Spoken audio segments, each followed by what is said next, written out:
السلام عليكم ورحمة الله تعالى وبركاته. الحمد لله نحمده ونصلي ونسلم على رسوله النبي الأمين المكين الحنين الكريم الرؤوف الرحيم وعلى آله وأهل بيته الطيبين والطاهرين والمعصومين الأجمعين، خصوصا على سيدنا الغوث الأعظم وعلى جده نبينا وعليه الصلاة والسلام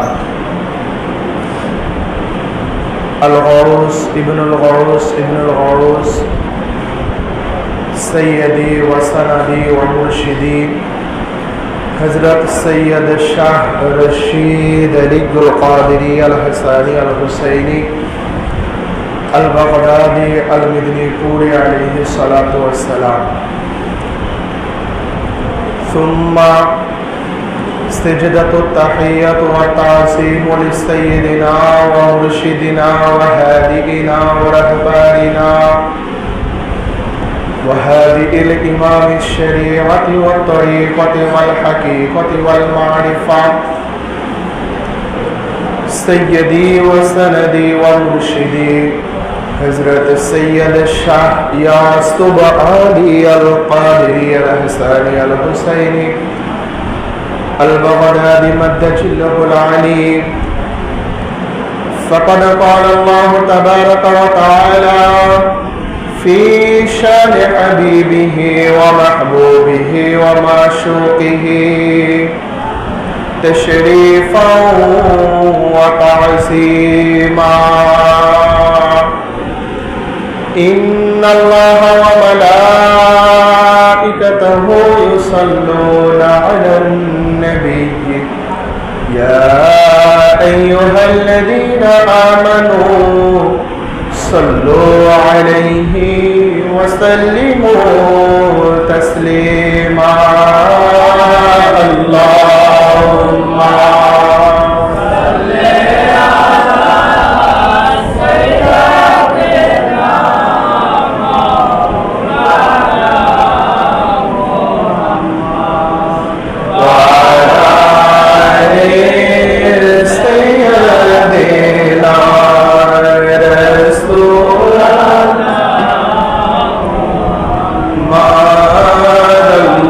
اللهم صل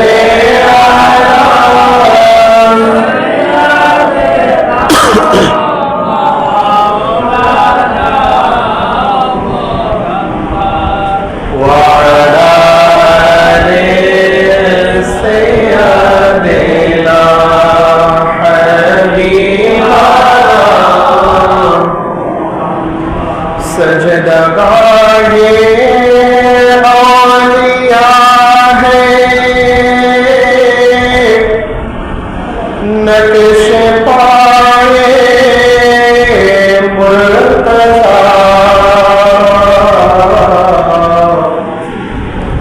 اولیاء کی گردنوں پر یا علی مرتضی. اللهم سيدنا مولانا وعلى آل سيدنا حبيبنا. اللهم صل وسلم وبارك عليه. মহান রব্বে কারীমের দরবারে লক্ষ কোটি শুকরিয়া যে মালিক ও মাওলা আমাদেরকে আজ এই পবিত্র আহলে বাইত পাকের অন্যতম সদস্য শের খোদা হায়দার কাররার ওয়াসি মুস্তাফা আবু তুরাব আসাদুল্লাহ আল-গালিব मौला अली अल मुर्तजा अलैहिस्सलाम पाकेर पवित्र শাহাদাত পাক উদযাপন উপলক্ষে মওলার গোলামদের দ্বারা আয়োজিত আজকের এই আজিমুশ শান মাহফিল পাকে আমরা হাজির হতে পেরেছি। মালিক ও মওলার দরবারে সবাই শুকরিয়া আদায় করে বলি আলহামদুলিল্লাহ।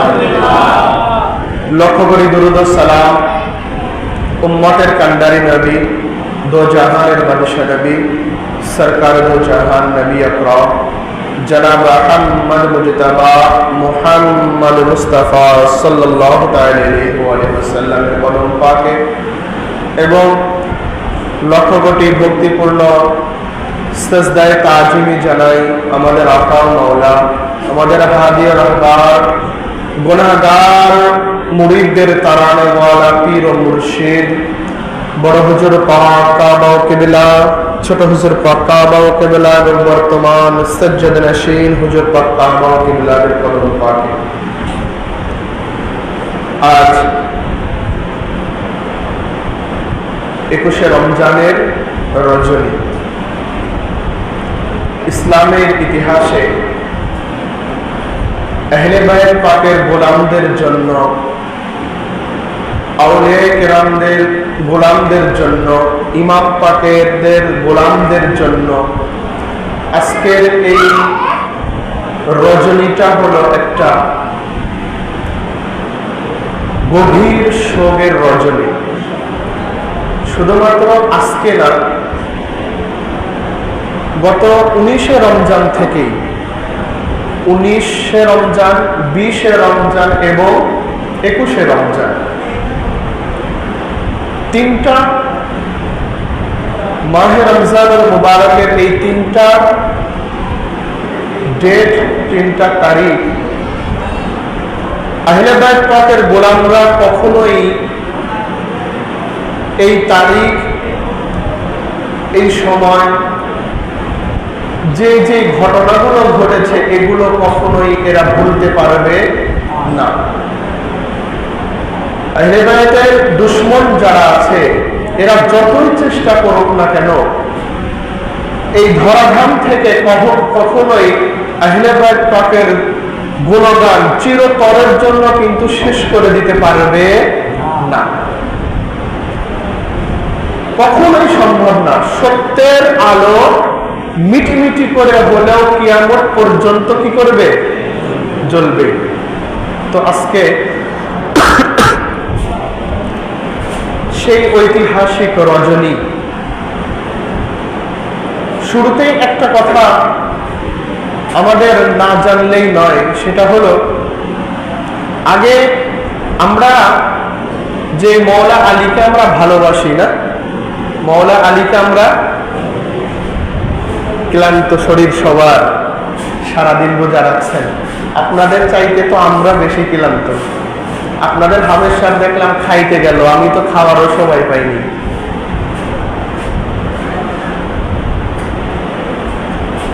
ক্লান্ত সবাই, এটা ঠিক আছে, তারপরেও এই রজনীগুলো আর কিন্তু পাওয়া যাবে না। আজকের এই রজনী কালকে আসবে, কিন্তু এই মওলার শাহাদত বার্ষিকী আর আসবে না। তো যেটা বলছিলাম, আমরা মওলা আলীকে ভালোবাসি কিনা তাও বললেন না। ইফতার কম করছেন, তারা বিপরে খাওয়া দাওয়া করেন নাই, তাও খাইছেন, তাইলে আওয়াজ এত কম। গত অনুষ্ঠানে তাড়াতাড়ি চলে গেছিলাম দেখে রাগ করে আছেন আমার উপরে, না তাও না, তাইলে একটু আওয়াজ দিয়ে। আমরা মওলা আলীকে ভালোবাসি। মওলাই কায়নাত পাককে মওলা আলীকে ভালোবাসার পূর্বে আমাদের এই কথাটা যদি আমরা মাথার মধ্যে রাখতে পারি, ওনার প্রতি আমাদের ভালোবাসাটা আরো বেড়ে যাবে। কোন কথাটা জানেন?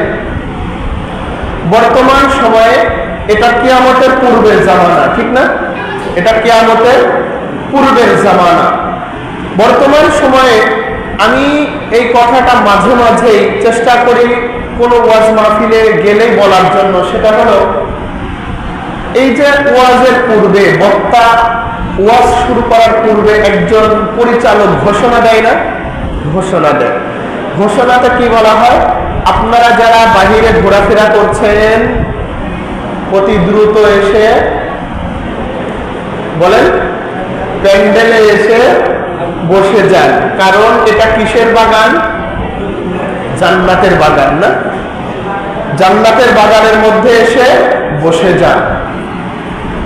তো ওই বক্তা সারা সময় যত সময় পাক আলোচনা করে আমাদেরকে বোঝায় এটা জান্নাতের প্যান্ডেল, এটা বেহেশতের বাগান।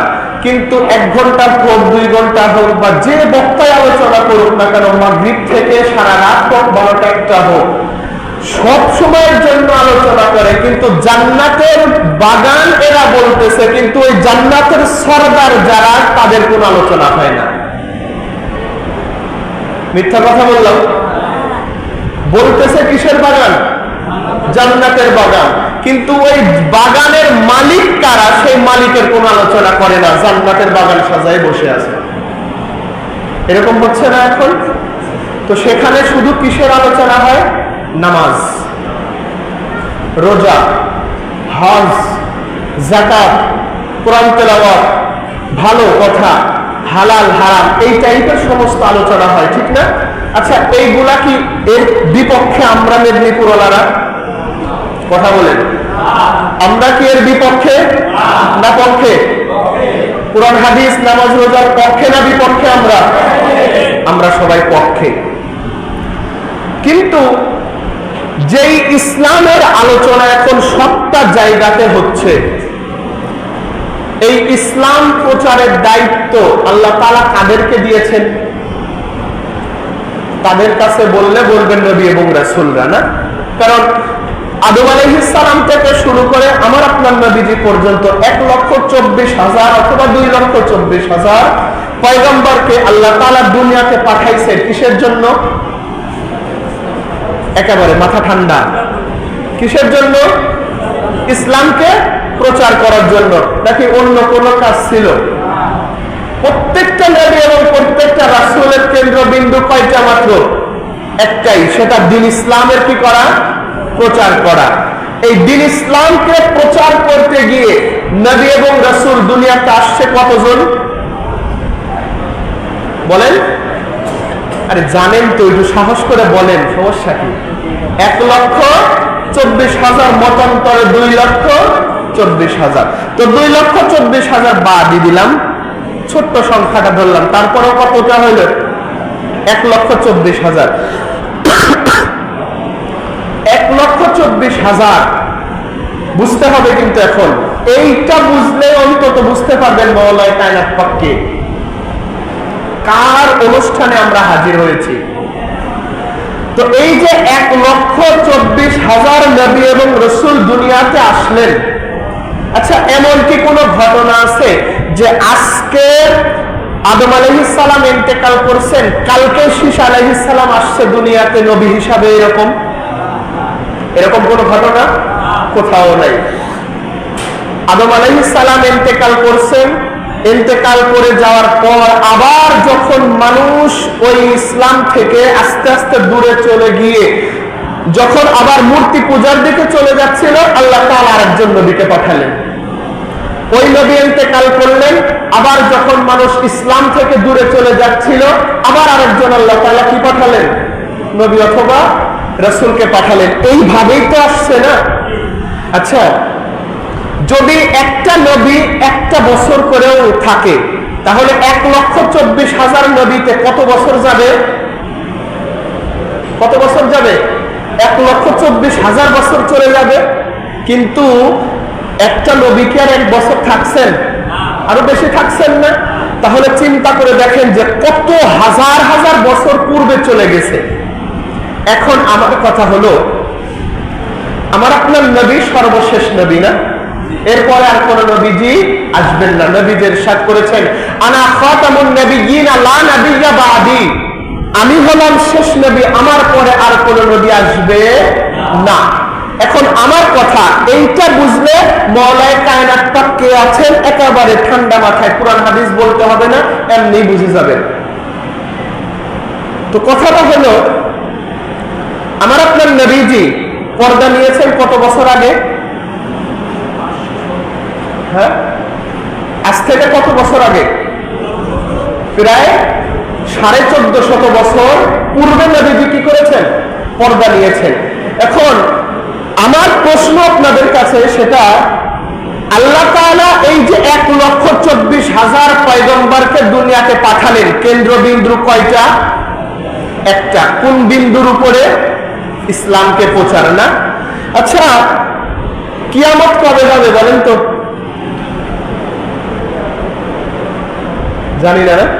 আজকে আমি এখানে বলে গেলাম কাল কিয়ামতের ময়দান, এই আগামী জুমাতে আপনাদের ইমাম সাহেব বলবে কাল কিয়ামতের ময়দান। তাইলে কিয়ামত কি আদৌ কাল? আজকেও আমি বললাম কাল কিয়ামতের ময়দান, কালকেও বলবো কাল কিয়ামতের ময়দান, ঠিক না? কিন্তু কিয়ামত কবে হবে একমাত্র আল্লাহ তাআলা জানেন। আচ্ছা, আল্লাহ তাআলা ইচ্ছা করলে একেবারে কিয়ামতের পূর্ব পর্যন্ত নবী রাসূল রাখতে পারতেন না?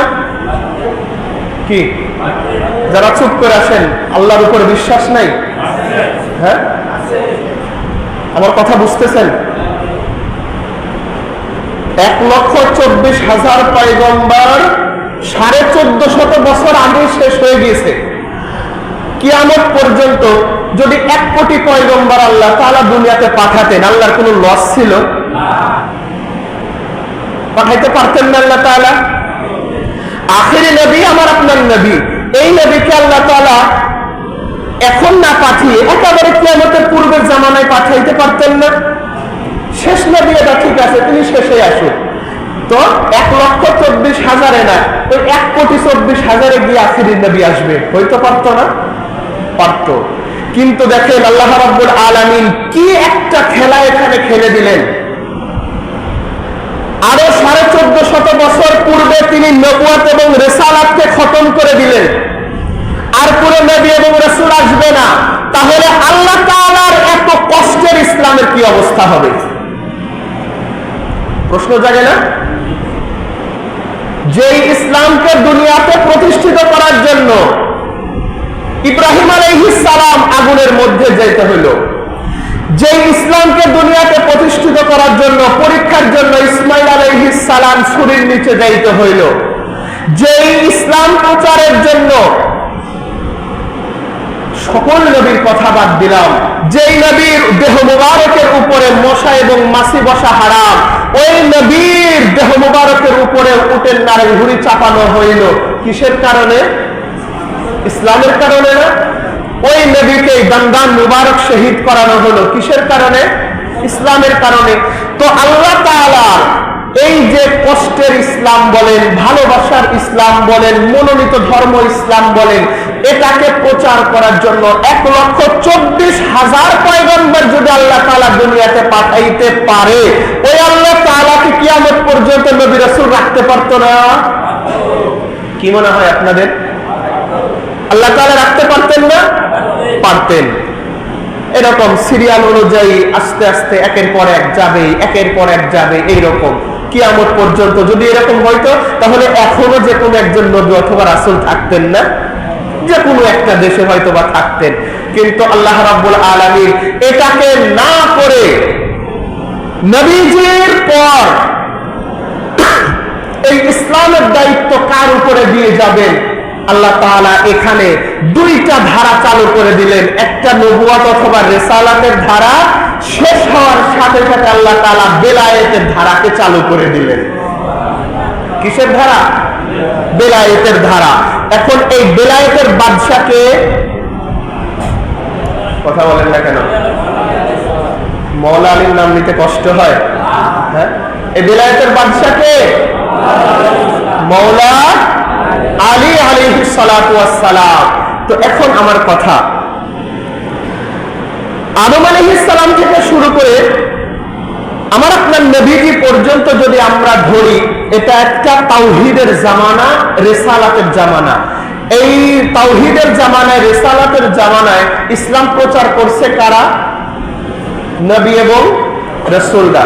তাহলে আমরা যদি বলি যে আদম আলাইহিস সালাম থেকে শুরু করে আমার আপনার নবী আখির জামানার নবী পর্যন্ত এই ইসলামটা হলো নবুয়াত অথবা রিসালাতের ইসলাম বললে ভুল হবে? সঠিক হবে না? সঠিক হবে। তাহলে ওই দিন থেকে শুরু করে আজ পর্যন্ত নয়, কিয়ামত পর্যন্ত এই ইসলামটা কার প্রচারিত ইসলাম হবে বলেন? এখন তো আর কোন নবীও নাই, রাসূলও নাই। তাহলে আল্লাহ তাআলার ইসলামের কি হবে? ইসলাম ধ্বংস হয়ে যাবে না। আল্লাহ রাব্বুল আলামিন তিনি ওই নবুয়াত এবং রিসালাতকে কনভার্ট করেছেন কিসের মাধ্যমে? বিলায়াতের মাধ্যমে। আর সেই বিলায়াতের দায়িত্বটাই আল্লাহ রাব্বুল আলামিন তিনি মাওলাই কায়নাত পাককে দিয়ে দিয়েছেন। মাওলাই কায়নাত পাককে দিয়ে দিয়েছেন। তো কিভাবে দিলেন দেখেন, যখন মাওলাই কায়নাত পাক এই বিলায়াতের বাদশাহ হলেন, বিলায়াতের দায়িত্ব পাইলেন। আচ্ছা, এই যে আমরা বাংলাদেশের মুসলমান, আমাদের বাংলাদেশে কোন নবী অথবা রাসূল আসছে? হ্যাঁ, কোন নবী অথবা রাসূল আসছে আমাদের বাংলাদেশে? আসে নাই। আমাদের বাংলাদেশে ইসলাম প্রচারক কারা? মনে পড়তেছে না? ইসলাম প্রচারক কারা? হ্যাঁ, আল্লাহর ওলি। জানেন কিন্তু ভয় পাচ্ছেন যে যদি আবার সঠিক না হয় তাইলে একটা অপমান। না, বাংলার জমিনে ইসলাম প্রচার করেছে কে? আল্লাহর ওলিরা। তো ওই নবী রাসূলদের প্রচারিত ইসলাম যদি নবুয়াত এবং রিসালাতের সময় যদি শেষ হয়ে যায়, এখনকার ইসলাম এটা নিঃসন্দেহে বিলায়াতের ইসলাম। এটা নিঃসন্দেহে কিসের ইসলাম? বিলায়াতের ইসলাম। আর এই বিলায়াতের বাদশাকে মাওলা আলী। তো এই মাওলাই কায়নাত পাকের ইসলামই এখন পর্যন্ত আমরা মেনে চলতেছি। মাওলাই কায়নাত পাক যে ইসলামের দায়িত্বে আল্লাহ তাআলার হাবিব ওই 18 জিলহজে দিয়ে দিয়েছিলেন, মান কুনতুম মাওলাহু ফাহাযা আলাইহিম মাওলা। ওই মাওলাই কায়নাত পাকের ওই প্রচারিত ইসলাম, ওই আল্লাহর রাসূলের ওই ইসলামটাই বিলায়াতের ইসলামে কনভার্ট করে এখন আওলাদে রাসূল এবং আল্লাহর ওলিরা যে ইসলামটা প্রচার করে যাচ্ছেন, এই প্রচারিত ইসলামটার সরদার হলো কে? মাওলা আলী। কেন বললাম? কারণ তিনি হলেন ওই জায়গার যোগ। কেন বললাম জানেন? এখানে নবীর ইসলাম শেষ হয়ে গেল, নবীজির পরে কাকে এই দায়িত্বটা দিয়ে গেলেন? মাওলা আলীকে। এমনি এমনি স্বপ্নের মধ্যে দিয়ে গেছে? কথা বলেন না। স্বপ্নের মধ্যে কত লক্ষ যেন লোক ছিল? 1,00,000 সাহাবী। শুধু যেমন তেমন না, আজকে সারা পৃথিবীর মধ্যে আরে সাহাবীদের আলোচনা, আরে সাহাবীর মর্যাদার আলোচনা, কিন্তু ওই 1,24,000 1,00,000 সাহাবীর সামনে যে গাদির খুনের ময়দানে স্বপনে না, এমনি না, ওই 1,00,000 সাহাবীর মধ্যে যে নবীজি হাত মুবারক উঁচু করে দেখায় দিলেন, মান কুনতু মাওলাহু ফাহাযা আলিয়্যুম মাওলা। এই যে দেখে রাখো আলী, আমাকে যারা এতদিন মাওলা মেনেছো, আজ থেকে আমি যার যার মাওলা, এই আলীও তার তার মাওলা। এই আলীও তার তার মাওলা। ভাই দেখেন, আজকে মুসলমান সারা পৃথিবীর মধ্যে সবচেয়ে বেশি মার খাচ্ছে না? হ্যাঁ, ঝামেলা কাদের ভিতরে? মুসলমানের মধ্যে। এই বিধর্মীরা এক মুসলমান আর এক মুসলমানের মধ্যে ঝামেলা একটা লাগায় দিয়ে ওরা দূরে বসে ডুগডুগি বাজায়। কিন্তু আজকে মুসলমানের এত অধপতন কেন জানেন? কারণ একটা জিনিস, যে কোনো জিনিস যদি তার মূল জায়গা থেকে যদি সরে যায়, তার ধ্বংস অনিবার্য। যে কোনো জিনিস মূল জায়গা থেকে যদি সরে যায়, তো মুসলমান আজকে আমরা মূল জায়গা থেকে আমরা সরে গেছি। আচ্ছা, কোরআন ধরেন, এটা কোরআন কে বলছে? আল্লাহ আপনার কাছে কইছে? এটার নাম কোরআন। কে বলছে? রাসূল পাক বলছে, আমরা বিশ্বাস করছি না? আচ্ছা, বিশ্বাসটা কি কোরআনের পাকের উপরে আগে হলো না জবানে মুস্তাফার উপরে আগে হইল? আল্লাহর হাবিব আল্লাহ বলছেন আকিমুস সালাহ, সালাত কি করতে হবে? প্রতিষ্ঠিত করতে হবে। আমরা সেই সালাত এখন পড়ি না, তো কিভাবে পড়ি? কে বলছে এইভাবে এইভাবে পড়তে হবে? নবীজি না? নবীজি পড়লেন। ইসলামের সমস্ত কিছু বিশ্বাস করেছি আমরা কার কথার উপরে? আল্লাহ রাসূলের জবানের উপরে না? আচ্ছা, এই যে জান্নাতের কত আশা আমাদের, কত সুন্দর করে আমাদের সবাই জান্নাতে এই আছে, হুর আছে, পরি আছে, ইবাদত বন্দেগী করলেই পাবা। আমরা সেটার উপরে এখন আমরা জান্নাতে যাওয়ার জন্য আমরা সবকিছু করি। ওই জান্নাত দেখছেন? যারা চুপ করে আছেন দেখছেন না? কিভাবে দেখা যায় ভাই? দেখেন নাই? তাহলে চুপ করে আছেন যে। জাহান্নাম দেখছেন? জাহান্নাম আছে কি নাই? জান্নাত? সুখের জায়গা কোনটা? কষ্টের জায়গা? কে বলছে আপনারে? হ্যাঁ, আমি যদি বলি জাহান্নাম শান্তির জায়গা, জান্নাত কষ্টের জায়গা, মানবেন? কেন? কারণ আমি যেটা বললাম তার উল্টাটা বলে গিয়েছেন রাসূলে পাক। রাসূলে পাক পাক জবানে ইরশাদ করেছেন জান্নাত সুখের জায়গা, জাহান্নাম কষ্টের জায়গা। আমরা মেনে নিছি না ভাই? অদৃশ্য সমস্ত কিছু বাদ দিলাম, আল্লাহ আছে না নাই? দেখছেন? বিশ্বাস করেন কি করেন না? করেন না? কেন করেন? কেন করেন? আরে বোঝাইতে পারতেছি না। বলছে কে? আল্লাহ রাসূল। আল্লাহ কয়জন? বলছে কে? কুল হুয়াল্লাহু আহাদ, আল্লাহ এক। তো সমস্ত কিছু রাসূলে পাকের শুধু জবান দিয়ে বের হয়েছে, আমরা বিশ্বাস করে নিয়েছি। বলার সময় হয়তো বা সামনে 10 জন লোক থাকতে পারতো, 50 জন লোক থাকতে পারতো। আল্লাহ এক জবানে মুস্তাফা দিয়ে বের হয়েছে, মেনে নিয়েছি। এটা কোরআন জবানে মুস্তাফা দিয়ে বের হয়েছে, মেনে নিয়েছি। জান্নাত সুখের জায়গা জবানে মুস্তাফা দিয়ে বের হয়েছে, মেনে নিয়েছি। জাহান্নাম কষ্টের জায়গা জবানে মুস্তাফা থেকে বের হয়েছে, মেনে নিয়েছি। সমস্ত কিছু জবানে মুস্তাফার উপরে বিশ্বাস করে নিয়েছি। কিন্তু ওই মুস্তাফা স্বয়ং নিজে 16 লক্ষ সাহাবীর মধ্যে মওলা কায়নাত পাকের হাত মুবারক উঁচু করে ধরিয়ে দিয়ে বললেন, আমি যার যার মওলা, আমি তার তার মওলা। এতদিন তোমরা আমাকে যারা মওলা মানতে, এতদিন তোমরা আমাকে যারা অভিভাবক হিসাবে মানতে, আজকে থেকে আলীকে তোমরা মওলা মানবে, আজকে থেকে আলীকে তোমরা অভিভাবক হিসাবে মানবে। আজকে থেকে আমি নবীর স্থলাভিষিক্ত মওলা আলী।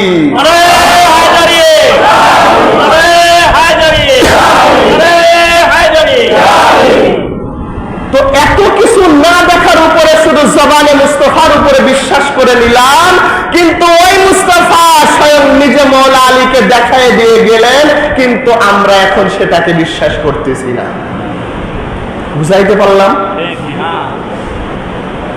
এত কিছু না দেখে জবানে মুস্তাফা নবীজির জবানে পাকের উপরে বিশ্বাস করে নিলাম, কিন্তু ওই নবীজি নিজে হাত উঁচা করে যেটা দেখায় দিলেন, সেই দেখা জিনিস এখন আমরা বিশ্বাস করতে পারতেছি না, কিন্তু না দেখার উপরে বিশ্বাস করে বসে আছি। তো মুসলমান জাতি ধ্বংস হবে না, মার খাবে না, খাবে কারা? কারণ ওই যে বললাম, প্রত্যেকটা জাতি নয়, শুধু প্রত্যেকটা জিনিসই তার মূল থেকে যখন সরে যাবে তার ধ্বংস অনিবার্য। কারণ তার ফাউন্ডেশন ঠিক নাই, আর ফাউন্ডেশন যদি ঠিক না থাকে বিল্ডিং ধ্বংস হবেই।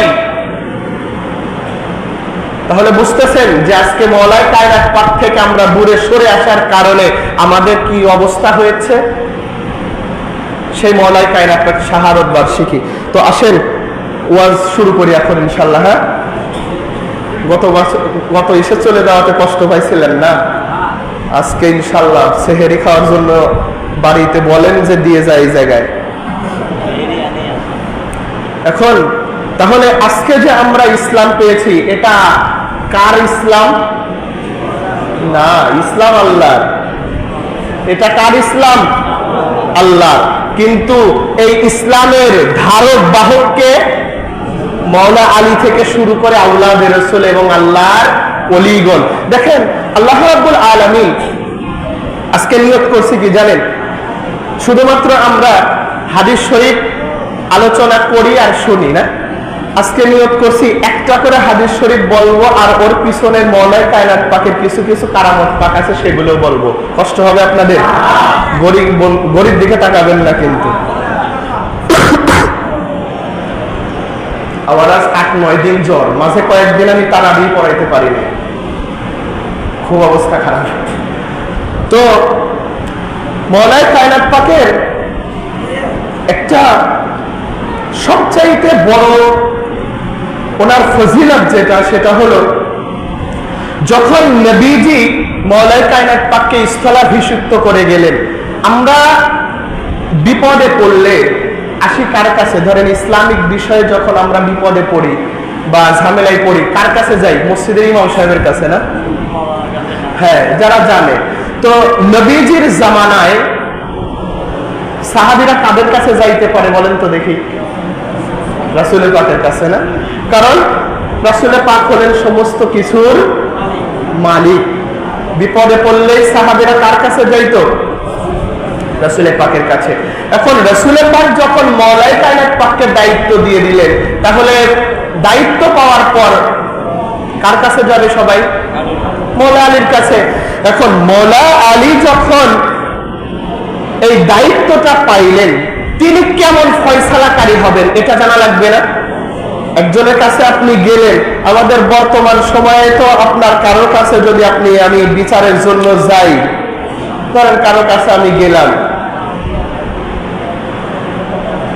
এটা যেদিকে রায়, কষ্ট পাইলেন?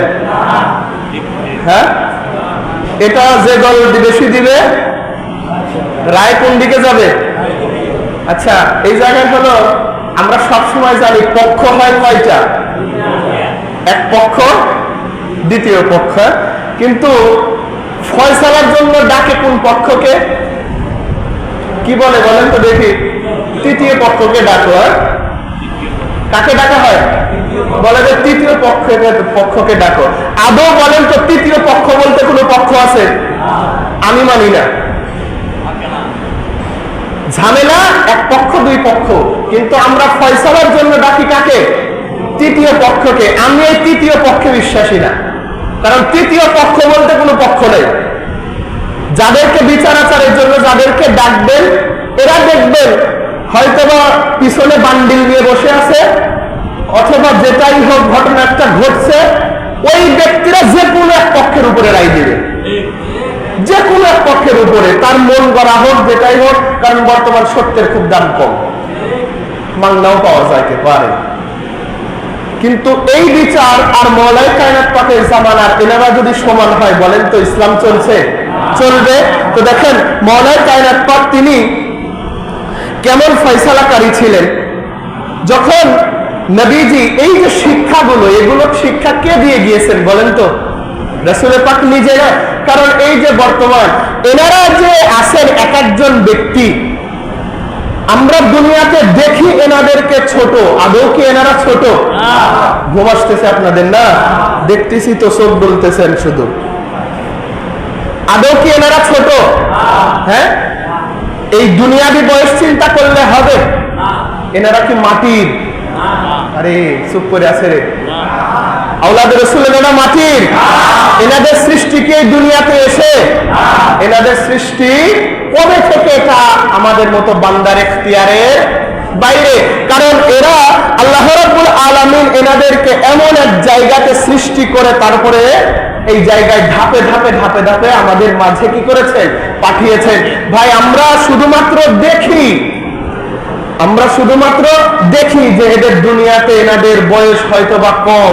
এই যে আমাদের বর্তমান সজ্জাদ রাশিদ হুজুর পাক কাবা কেবলা হযরত সৈয়দ শাহ ইয়াসুব আলী আল কাদেরী আল হাসান আল হুসাইন আল বাগদাদি মাদ্দাজিল্লাহুল আলী, মনে হয় এনাদের দুনিয়াবে বয়স কত কম না? হ্যাঁ, কিন্তু ইনি তো তার একটা বয়সে ধরেন আছেন। হুজুর মাওলা পাকের উরসে পাক আমরা পালন করি না? এই যে গত অনুষ্ঠান আমরা পালন করলাম, হুজুর মওলা পাক তিনি সাজ্জাদানাশীল হয়েছিলেন কত বছর বয়সে?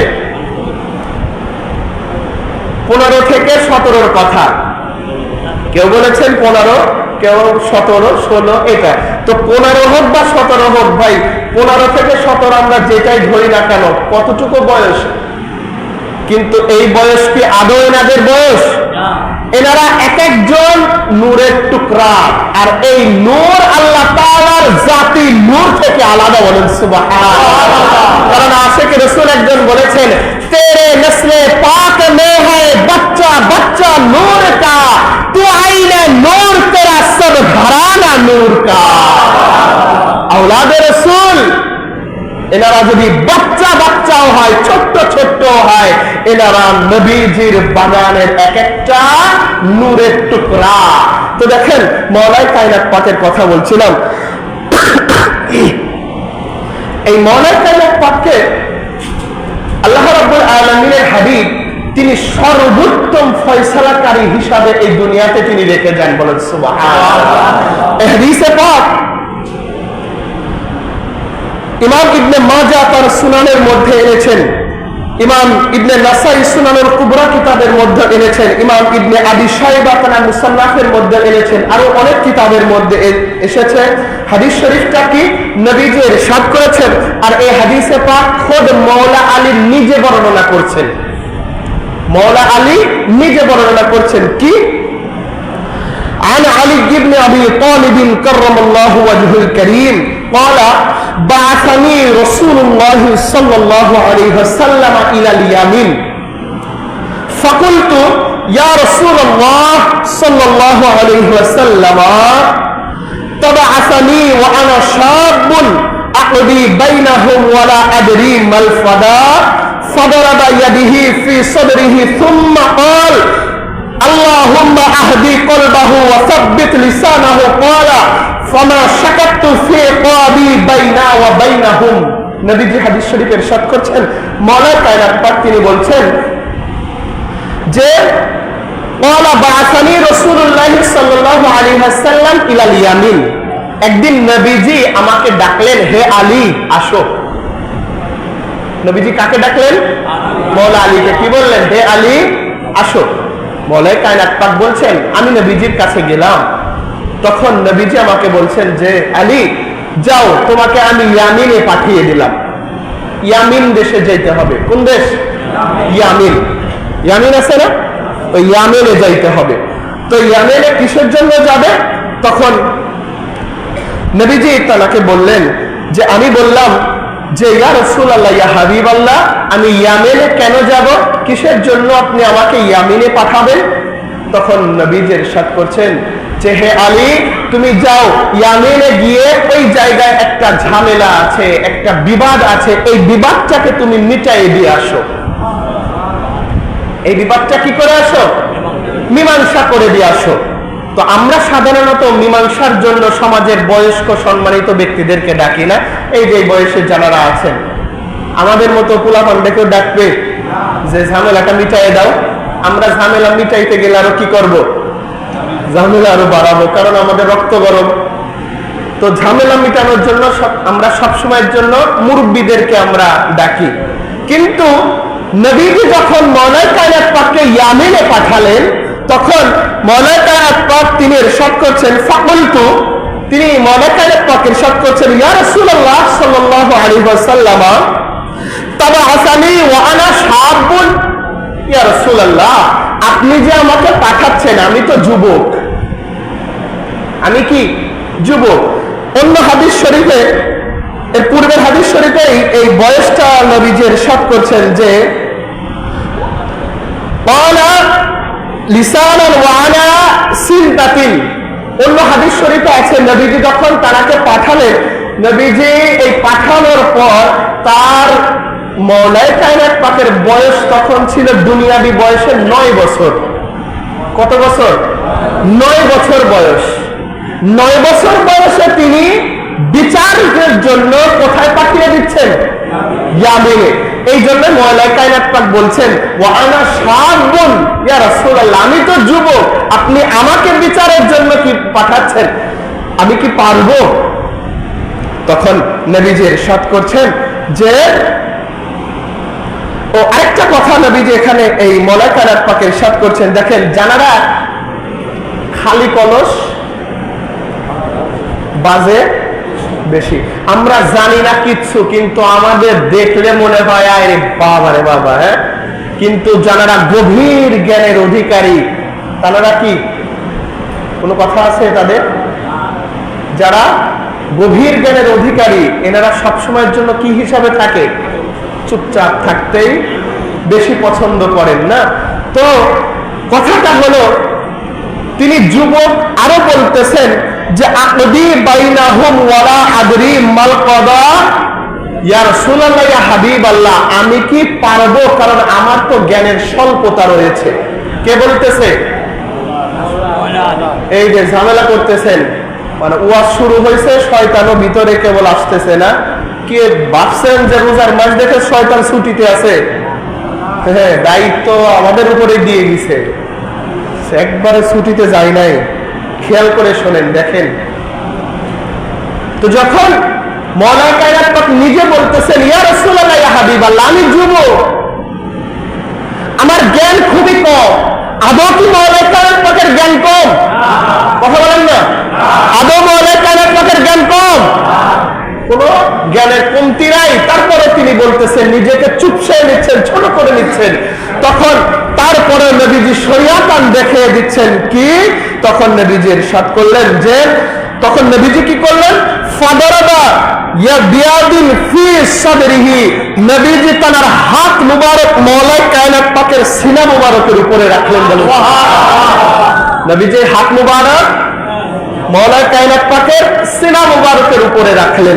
সিনা মুবারকের উপরে রাখার পর নবীজি তখন ইরশাদ করছেন, ক্বালা আল্লাহুম্মা, হে রব্বে কারীম। হাত কিন্তু সিনা মুবারকের উপরে আছে।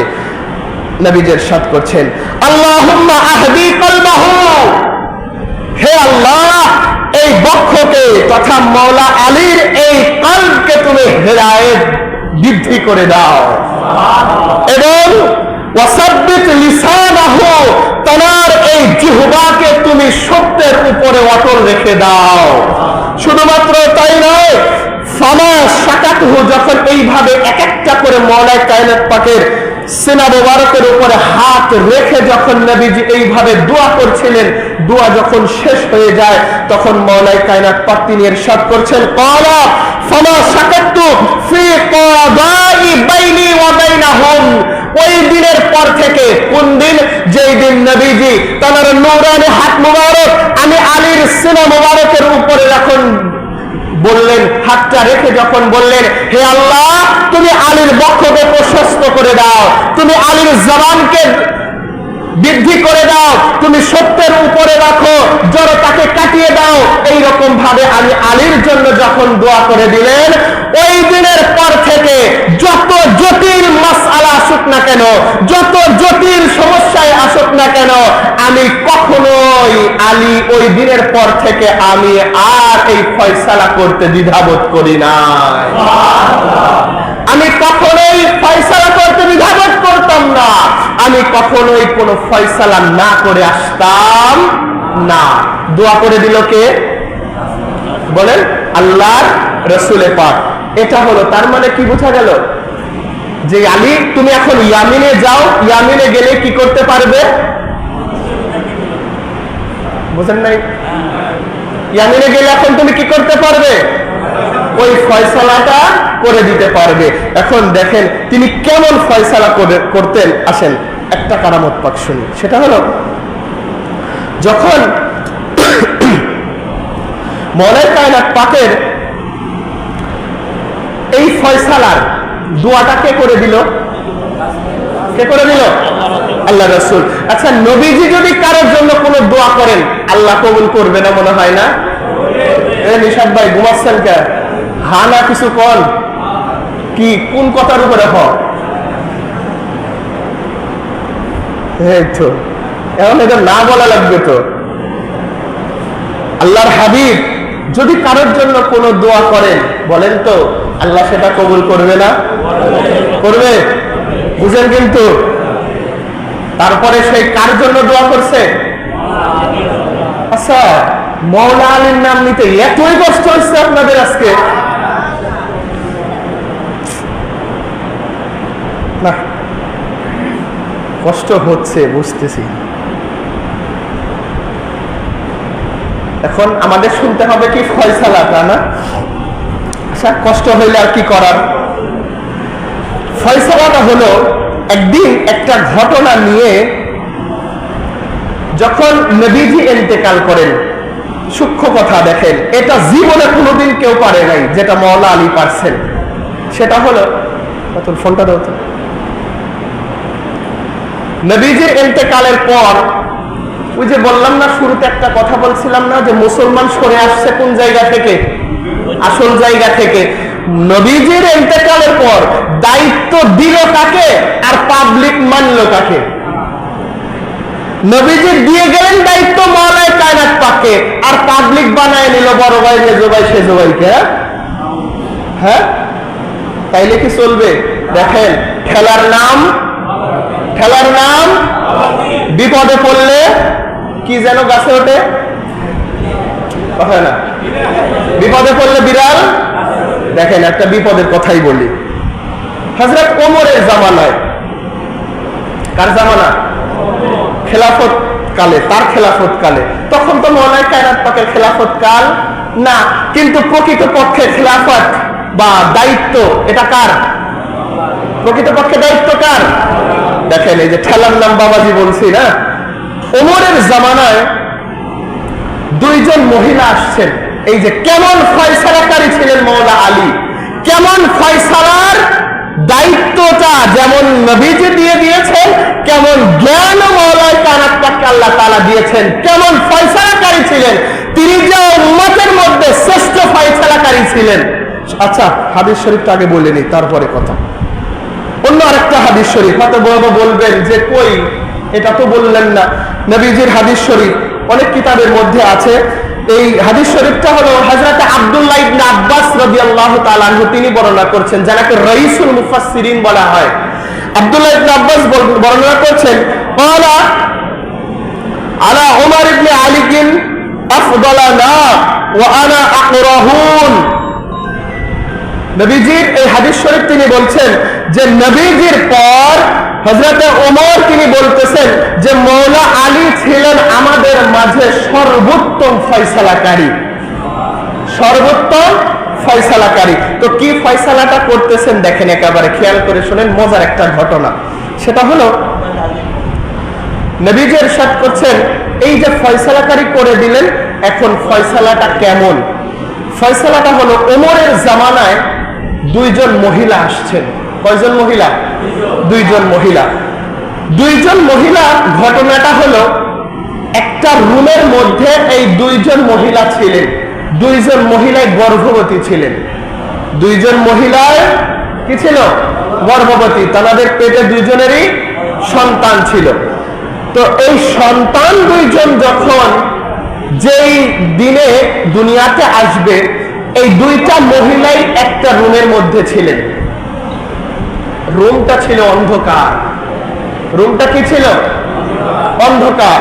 অন্ধকার রুমের মধ্যে এই দুইটা মহিলাই সন্তান প্রসব করেছে। তো একটা সন্তান হয়েছে ছেলে, আর একটা হয়েছে মেয়ে। বুঝতেছেন? মহিলা কয়টা? সন্তান হয়েছে কয়টা? একটা ছেলে, একটা মেয়ে। ঘর হইল অন্ধকার। রুম কয়টা? একটা। একটা রুম, কোন লাইট নাই, অন্ধকার। দুইটা মহিলা, দুইজন মহিলাই সন্তান প্রসব করেছেন। একটা ছেলে হয়েছে, একটা মেয়ে হয়েছে। কিন্তু যখন আলোতে এসেছে, কোন মহিলাই মেয়ে সন্তানের মা রাজি হচ্ছে না। আমরা সাধারণত মেয়ে হইলে একটু কষ্ট পাই না? হ্যাঁ, কিন্তু মেয়ে হইলে আমাদের কি লাগে? একটু কষ্ট লাগে না? কিন্তু নবীজির হাদিস শরীফ কি জানেন?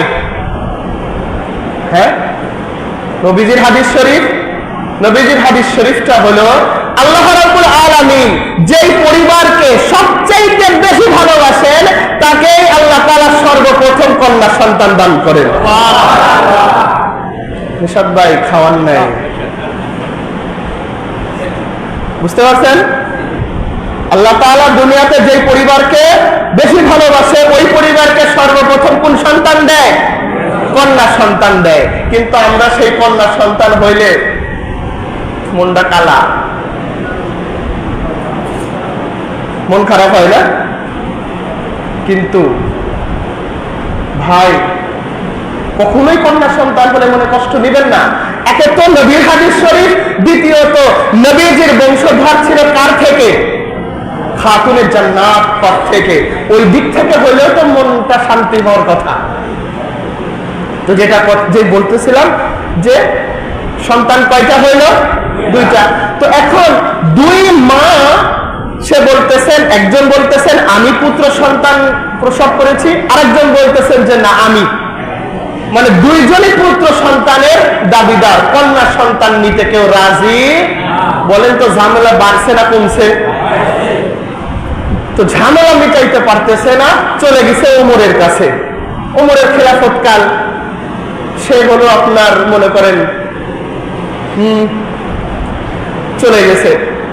আচ্ছা, দুইজন মহিলা আসছেন, হযরতে ওমর বলতেছে কি হয়েছে বলো? বলতেছে, সেও বলতেছে আমি পুত্র সন্তানের মা, উনিও বলতে, আরেকজন বলতেছে আমি পুত্র সন্তানের মা। ওমর পড়ছে বিপদে। হাই হাই, দুইজনই যদি পুত্র সন্তানের দাবিদার হয় তাহলে এর ফয়সালা কিভাবে করব? আর এই কন্যা সন্তানের মা আমি কাকে বানাবো? কোন না বুঝে হযরতে ওমর নিজে ওই দুই মাকে সহ, দুই সন্তানকে সহ মওলাই কায়নাত পাকের কাছে চলে গিয়েছেন।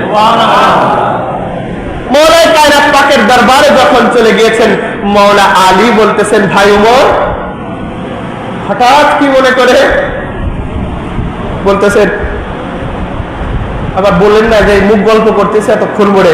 এই ঘটনাটা শাওয়াহিদুন নবুয়াত কিতাবের মধ্যে মওলাই কায়নাত পাকের উপরে এই ঘটনাটা আসছে। শাওয়াহিদুন নবুয়াত কিতাবটা খুলে দেখবেন। তো তখন হযরত ওমর বলতেছেন যে একটা বিপদে পড়ে আপনার কাছে এসেছি। কথাটা এরকমই ছিল, একটা বিপদে পড়ে আপনার কাছে এসেছি। তখন মওলাই কায়নাত পাক বলতেছেন যে কি বিপদ? তখন হযরত ওমর খুলে বলতেছেন যে এই দুইজন মহিলা, দুইজনই দুইটা সন্তানের মা। এই সন্তান একটা ছেলে একটা মেয়ে, কিন্তু কেউ মেয়ে সন্তানের মা হতে রাজি না। দুইজনই পুত্র সন্তান চাচ্ছেন। এখন এর ফয়সালা কিভাবে করি আমি? এরা আমার কাছে এসেছে ফয়সালা চাইতে। তখন মওলাই কায়নাত পাক বললেন এটা তো একটা সিম্পল বিষয়, সাধারণ বিষয়, এর ফয়সালা আপনি দিতে পারেন না। কি বললেন? এটা একটা সাধারণ সহজ বিষয়, এই ফয়সালাটা কি আপনি দিতে পারেন নাই?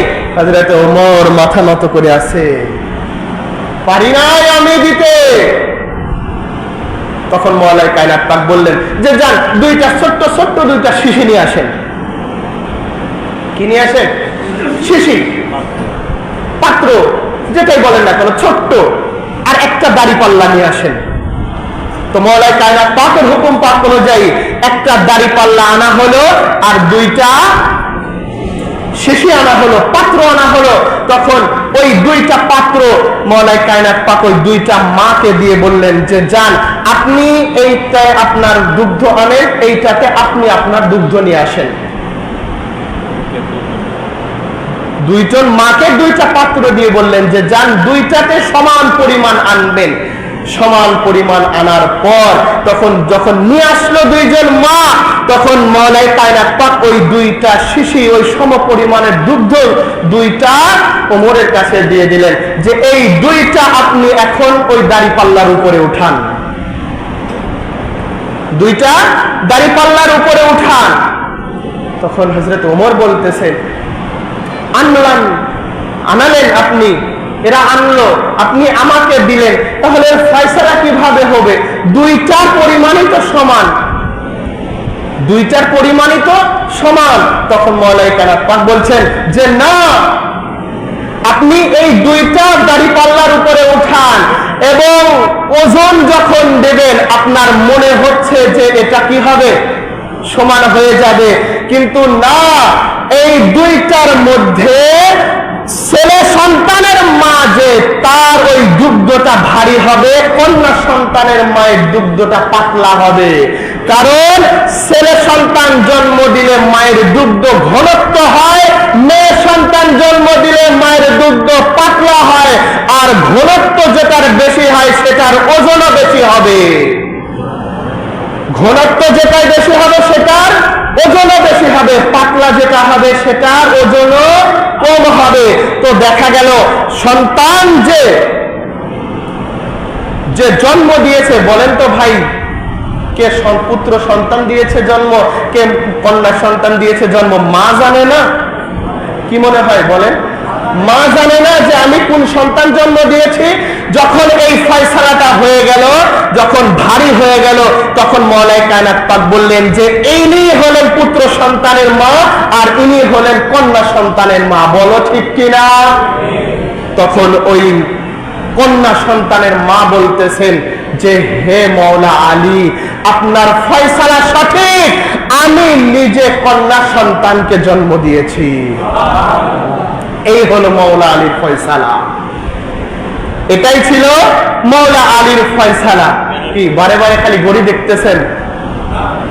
দ্বিতীয় ফয়সালার কথা বলবো, আরেকটা ঘটনা দেখেন। এই যে ফয়সালা গুলো, এগুলা কি বুঝার মতো আমাদের আম পাবলিকের ক্ষমতা আছে? হ্যাঁ, কে জানতো যে পুত্র সন্তানের মায়ের দুগ্ধ ঘনত্ব হয়, ভার বেশি হয়? মওলাই কায়নাত পাক তিনি জানিয়ে দিলেন। তো এরপর দ্বিতীয়টা হলো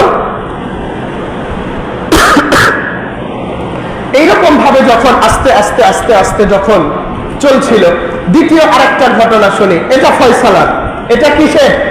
ফয়সালার আরেকটা ফয়সালা শুনে, এটা আরো মজাদার। আসলে এই যে আহলে বায়াত পাক যারা আছেন, এনারা যে ঘটনাগুলো যে ঘটান, এগুলো কিন্তু কারামত পাকি, এগুলো কিন্তু মজা। আর শুধু মজা নিলেই হবে? শিক্ষা নাই এর মধ্যে, শিক্ষা নিতে হবে না। দেখেন দ্বিতীয় শিক্ষাটা কি? দ্বিতীয় শিক্ষাটা হলো এই ঘটনাটা তারিখুল খুলাফা কিতাবের মধ্যে ইমাম জালালউদ্দিন সুয়ুতি এনেছেন। কি কিতাব? তারিখুল খুলাফা। লেখক কে? ইমাম জালালউদ্দিন সুয়ুতি রাহমাতুল্লাহি আলাইহি। তিনি দেখেন এটা আরো মারাত্মক। কোন জ্ঞান হলে এইরকম ভাবে ফয়সালা করে দেওয়া যায়? সেটা হলো দুইজন বন্ধু, এনারা ভ্রমণের মধ্যে বেরিয়েছেন, সফরে বের হয়েছেন। একজনের কাছে 5টি রুটি আছে আর একজনের কাছে 3টা রুটি আছে। কয়টা? 5টা আর 3টা। তো যখন সফরের মধ্যে বের হচ্ছেন, সফরে যাইতে যাইতে যাইতে যাইতে ক্ষুধা লেগে গেছে, খাইতে বসছেন।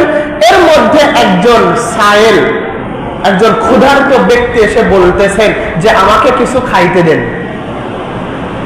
তো তানারা মেহমান হিসাবে তানাদের সাথে খাবার নিয়ে বসে গেছেন। কিন্তু আমাদের বাড়িতে কুটুম সাক্ষাৎ আসলে কি মনে হয়? ঝামেলা, গরুর মাংসের যে দাম, তারপরে আবার আসলো বাড়ি কুটুম, এরকম মনে হয় না? কিন্তু দেখেন সঠিকভাবে যদি থাকা যায়, মেহমানকে আল্লাহ তাআলা একটা পরিবারে কখন পাঠান জানেন? যখন আল্লাহ তাআলা পরিবারকে ভালোবাসেন। আল্লাহ তাআলা যখন কোনো পরিবারকে ভালোবাসেন, তখন ওই পরিবারে কি পাঠায়? মেহমান পাঠায়। কষ্ট হচ্ছে আপনাদের না? হচ্ছে। তো ভ্রমণে বের হয়েছে কয় বন্ধু? দুই বন্ধু। রুটি আছে কয়টা? 8টা। একজনের কাছে 5টা, একজনের কাছে 3টা, মোট 8টা। তো যখন খাইতে বসছেন, তো খাইতে বসতে সময় মিল তাল করে 3জন মিলে 8টা রুটি খেয়ে ফেলছে। এখন বলেন তো কে কয়টা খাইছে?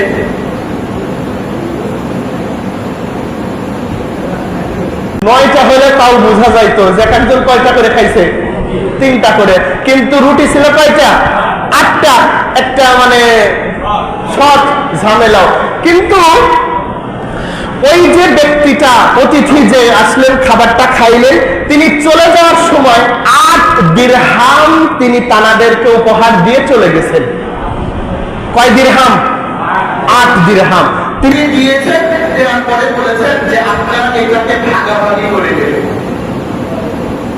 এখন বলেন তো ভাগটা কিভাবে হবে? সবাই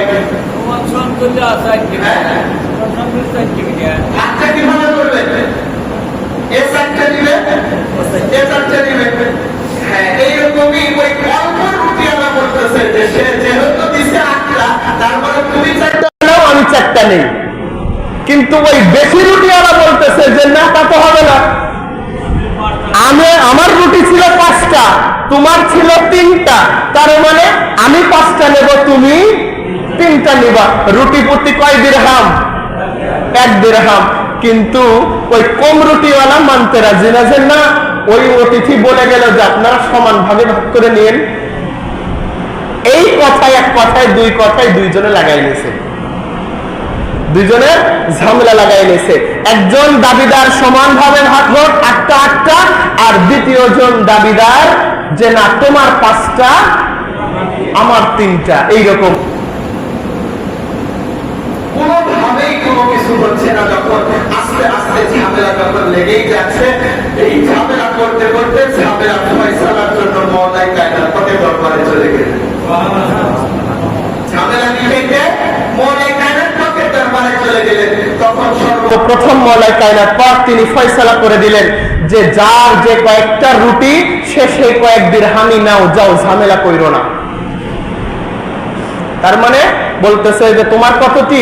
বলতেছে আমার 5টা, যাও তুমি 5 দিরহাম নাও। বলতেছে তোমার 3টা, নাও তুমি 3 দিরহাম নাও। ওই ব্যক্তির কমওয়ালা রাজি না, বলতেছে যে না, উনি বলে গিয়েছেন যে সমান ভাগে ভাগ করতে, তাহলে আপনি কেন আবার আমাদেরকে এই ভাগ করে দিলেন? তখন মওলাই কায়নাত পাক বললেন, তোমাকে 3 দিরহাম দেওয়া হলো, তারপরে তুমি মানলে না? বলতেছে যে না, আমি মানবো না। তখন মওলাই কায়নাত পাক বলতেছেন, যদি আমি হিসাব করে দেই তুমি 1 দিরহাম পাবে, তাহলে কি মেনে নেবে?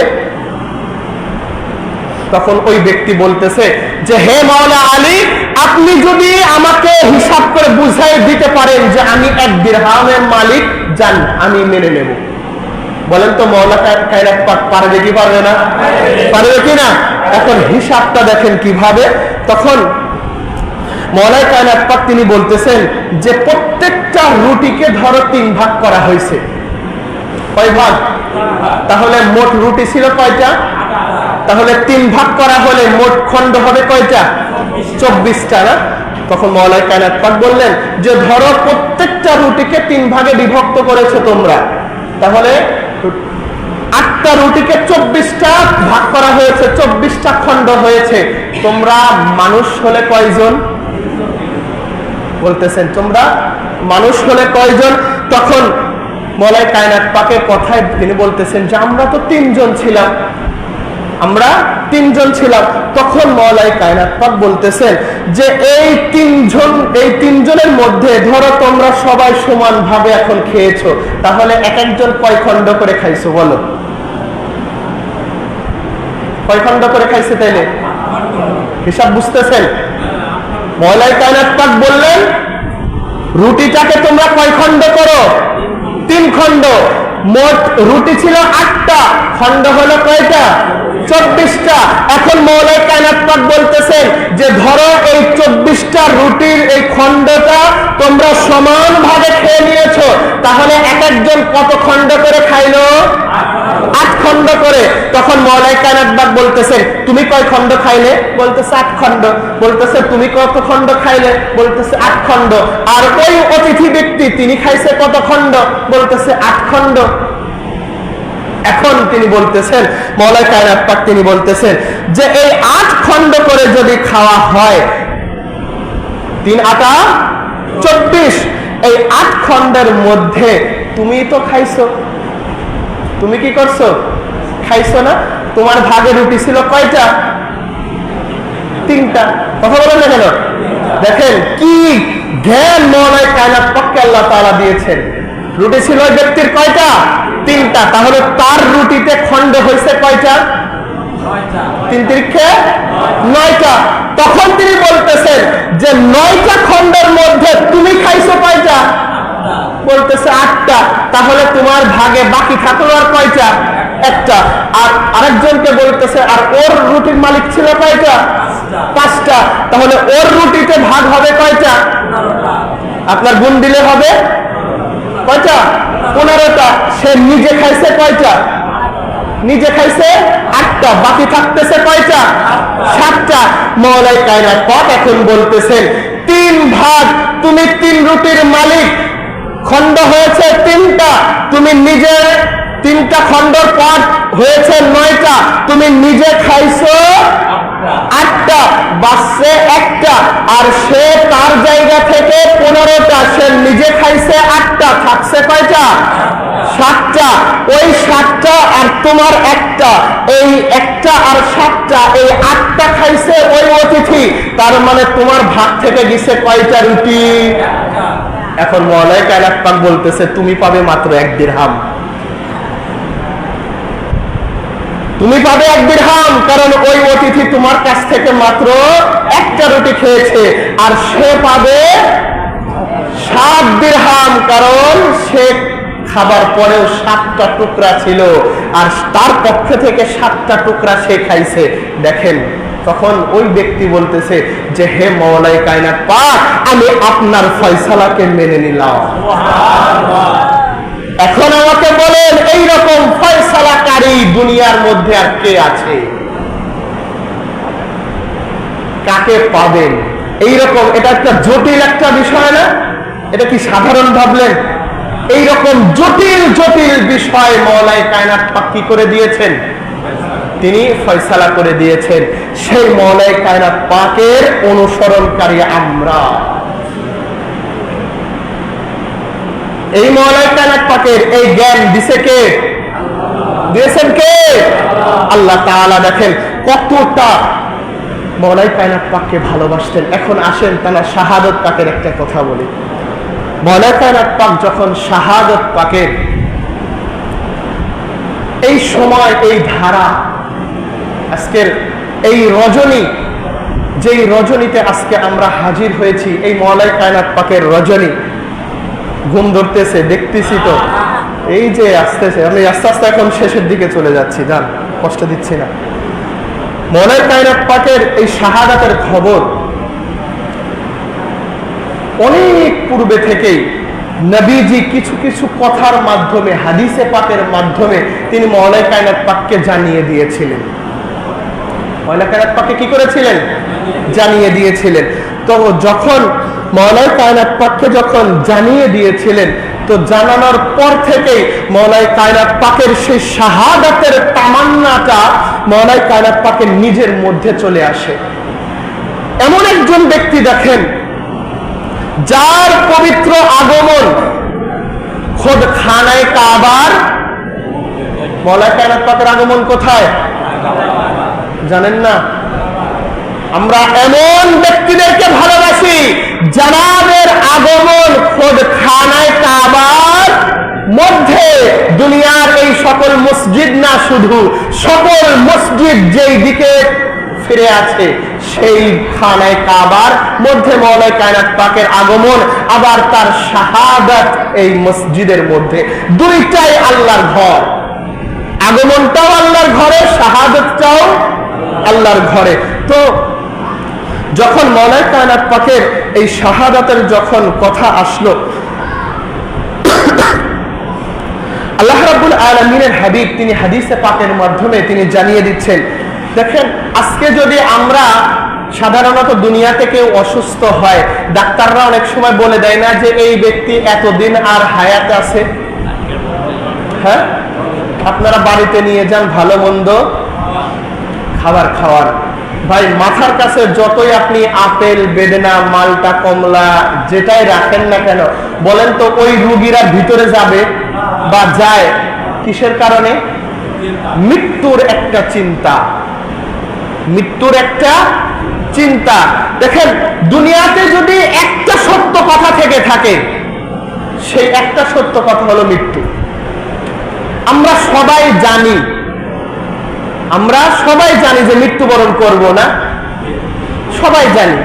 আমার মাঝে মাঝে কি মনে হয় জানেন, আচ্ছা এটা আগে সবার কথাটা বলে দেই, সেটা হলো মৃত্যুকে যখন আমরা, নবীজি বলেছেন দিনে সর্বনিম্ন একবার হলো কিসের কথা স্মরণ করতে? মৃত্যুর কথা। আমরা কয়বার স্মরণ করি? আমাদের মৃত্যুর কথা কখন স্মরণ হয় জানেন? ওই জানাজায় গেলে। জানাজায় গেলে কি হয়? মৃত্যুর কথা স্মরণ হয়, অথবা কবরস্থানে গেলে মৃত্যুর কথা স্মরণ হয়। ওখান থেকে চলে আসলাম আর মৃত্যুকে আমরা ভয় পাই না, ঠিক না? আমার মাঝে মাঝে কি মনে হয় জানেন, আমার ব্যক্তিগত কথা বলতেছি, মানে রাত্রে যখন মাঝে মাঝে শুয়ে থেকে মনে হয়, আচ্ছা যদি মারা যায় তাইলে আমার এই মোবাইলের কি হবে? আমার মোবাইলের পাসওয়ার্ড তো কেউ জানে না, তাইলে এই মোবাইলটা খুলবে কে? আচ্ছা বাদ দেন, আচ্ছা এই যে আমি যে গাড়িটা চালাই, আমার গাড়ি চালাবে কে? এই জামা কাপড় গুলো পরবে কে? আমার মাঝে মাঝে এইগুলা মনে হয়। তো এইগুলো মনে হইতে হইতে ধরেন যে যে পেশায় আমরা থাকি না কেন, একটু চিন্তা করে দেখেন তো, যে চক্ষুটা যদি বন্ধ হয়ে যায়, নিঃশ্বাসটা যদি শেষ হয়ে যায়, এই জামা, এই ফ্যান, এই এসি, এইগুলা কি আমাদের চিরতরের সাথী হবে? হবে? সব শেষ, সব কিছু শেষ। ভালোবাসা, মোহাব্বত, মায়া, যতক্ষণ এই দেহের মধ্যে প্রাণ আছে ততক্ষণ মায়া আছে, ভালোবাসা আছে। এই দেহ থেকে যখন প্রাণটা চলে যাবে, এই দেহ থেকে যখন জীবনটা শেষ বের হয়ে যাবে, জানটা বের হয়ে যাবে, আত্মীয় সন্তান কার কথা বলবেন? সবাই আগে চিন্তা করে বাড়ি থেকে বের হয়ে বারান্দায় আনো, আর বারান্দার পর উঠানের মধ্যে। কোন জায়গায় দেখছেন যে আবার সমস্ত কিছু কাজ শেষ করে আবার সেই ঘরের মধ্যে নিয়ে যায়? এরকম হয় না ভাই। তো আমরা মৃত্যুকে আমরা ভয় পাই, কিন্তু মৃত্যুকে বরণ করে নিতে আমরা রাজি না। সবাই আমরা জানি যে একদিন না একদিন মৃত্যুবরণ করতেই হবে, কিন্তু আজকে যদি বলি, আমাকেও যদি বলেন আমি রাজি না, বলবো যে না। আপনাকে যদি বলা হয় বলবেন যে না, মৃত্যুর স্বাদ গ্রহণ করতে হবে, কিন্তু আমরা সেই জন্য প্রস্তুত নাই। তো যেটা বলছিলাম যে মৃত্যুর কথা যখন মানুষ জানে অনেক কষ্ট হয় না? তো দেখেন এইরকম কষ্ট যদি ডাক্তার সাধারণত আমাদেরকে বলে, আমরাই যদি এত কষ্ট পাই, আর সেখানে স্বয়ং নবীজি তিনি মওলাই কায়নাত পাককে জানিয়ে দিয়েছেন। এই হাদিস শরীফটা ইমাম আহমদ ইবনে হাম্বল তিনি বলতে তার মুসনাদের মধ্যে এনেছেন, ইমাম নাসাই সুনানুল কুবরা কিতাবের মধ্যে এই হাদিস শরীফটা এসেছে। অনেক বড় একটা লম্বা চওড়া হাদিস শরীফ, আমি শুধু বাংলাটা বলে দেই। হ্যাঁ, এই হাদিস শরীফ বর্ণনা করছেন হযরতে আম্মার ইবনে ইয়াসির রাদিয়াল্লাহু তাআলা আনহু। কে? হযরতে আম্মার। চেনেন এই আম্মারকে? মাবিয়া যাকে হত্যা করেছিল, শহীদ করেছিল, এই আম্মারকে নিয়ে নবীজি কি বলেছিলেন বললেই মনে পড়বে আপনাদের। যখন মসজিদে নববী তৈরি হচ্ছিল, সকল সাহাবীরা একটা করে পাথর নিচ্ছিল, কিন্তু হযরতে আম্মার নিচ্ছিল 2টা করে। মসজিদের প্রতি ভালোবাসা কম না বেশি? কম না বেশি? কত বেশি তাহলে চিন্তা করেন। সবাই নিচ্ছে একটা, সে নিচ্ছে তার ডবল। এই মসজিদে নববীর প্রতি, নবীর মসজিদের প্রতি ভালোবাসা দেখে নবীজি বললেন, হে আম্মার, তুমি আমার মসজিদকে কতটা ভালোবাসো, আমি নবীকে কতটা ভালোবাসো, কিন্তু আম্মার তোমার জন্য আফসোস, তোমাকে একদল বাগী তোমাকে কি করবে? শহীদ করবে, তোমাকে কতল করবে, হত্যা করবে। একদল বাগী। শেষ পর্যন্ত এই আম্মারকে কে হত্যা করেছিল? এই মুআবিয়া। কে? মুআবিয়া। সেই আম্মার তিনি বর্ণনা করছেন যে জাতুল আশিরা একটা যুদ্ধের নাম। কি নাম বললাম? জাতুল আশিরা। এই যুদ্ধের কথা মোল্লা কখনো বলছে? মোল্লা খালি বলে বদর আর উহুদ, না? কিন্তু এই যুদ্ধের নাম কি? জাতুল আশিরা। জাতুল আশিরা। এই যুদ্ধের কথা মোল্লা কখনো বলছে? মোল্লা খালি বলে বদর আর উহুদ, না? কিন্তু এই যুদ্ধের নাম কি? কারণ ওদের যে লাভ হয় ওই বদর আর উহুদের ওয়াজ করে, কি লাভ আমরা জানি তো। আর এই সকল যুদ্ধের কথা বললেই যে আহলে বাইত পাকের কথা চলে আসবে, কারণ এই সকল যুদ্ধের সাথে আহলে বাইত পাকের কি আছে? সম্পর্ক আছে। তো যুদ্ধের নামটা কি? জাতুল আশিরা। এই যুদ্ধের ময়দানের কথা হযরত আম্মার তিনি বলছেন যে নবীজির সাথে আমি, আম্মার এবং মাওলা আলী, আমরা একসাথে নবীজির সাথে এই জাতুল আশিরা এই যুদ্ধের ময়দানে গেলাম। তো যখন যুদ্ধের ময়দানে গেলাম, নবীজি একটা জায়গাতে তিনি অবস্থান করছেন, আমরাও অবস্থান করছি। তো যখন অবস্থান করছি আমরা দেখলাম যে বনু মুদলিজ নামক গোত্রের কিছু ব্যক্তিরা তারা একটা খেজুর গাছের নিচে কূপ খননের কাজ করছে। কিসের কাজ? কূপ খননের কাজ, মানে কুয়া তৈরি করতেছে পানির জন্য। যুদ্ধের ময়দানে গিয়েছে, পানির দরকার, তো এই পানির জন্য তারা কূপ খনন করতেছে। তখন আমি মাওলায়ে কায়নাত পাককে বললাম যে হে মাওলা আলী, চলেন আমরা তানাদের কাছে যাই, গিয়ে দেখি তারা সেখানে কি করতেছে। তখন মাওলায়ে কায়নাত পাক বললেন যে আচ্ছা ঠিক আছে চলেন, আপনি বললেন চলেন যাই। তো তিনি বলতেছেন যে আমরা গিয়ে দেখলাম যে তারা কূপ খনন করছে। তখন মাওলায়ে কায়নাত পাক বলতেছেন যে হে আম্মার, আপনি তানাদের কাজটাকে একটু তদারকি করেন তো, একটু পর্যবেক্ষণ করেন তো আদৌ কাজগুলো সঠিক হচ্ছে কিনা। কারণ এই জায়গায় আমাদের সরদার হিসাবে আছেন স্বয়ং নবী দো জাহান, তিনি আরাম ফরমাচ্ছেন, তানার কাজটা আমরা একটু দেখি যে কাজটা সঠিকভাবে হচ্ছে কিনা।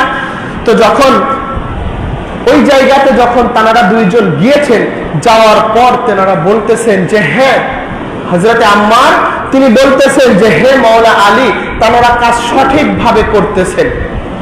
তো এইরকম ভাবে আলোচনা করতে করতে করতে করতে তানারা দুপুর বেলা ক্লান্ত শরীরে মাওলা আলী আলাইহিস সালাতু ওয়াস সালাম এবং হযরতে আম্মার তানারা একটু দূরে আরেকটা খেজুর গাছের নিচে একটু আরাম ফরমাচ্ছেন।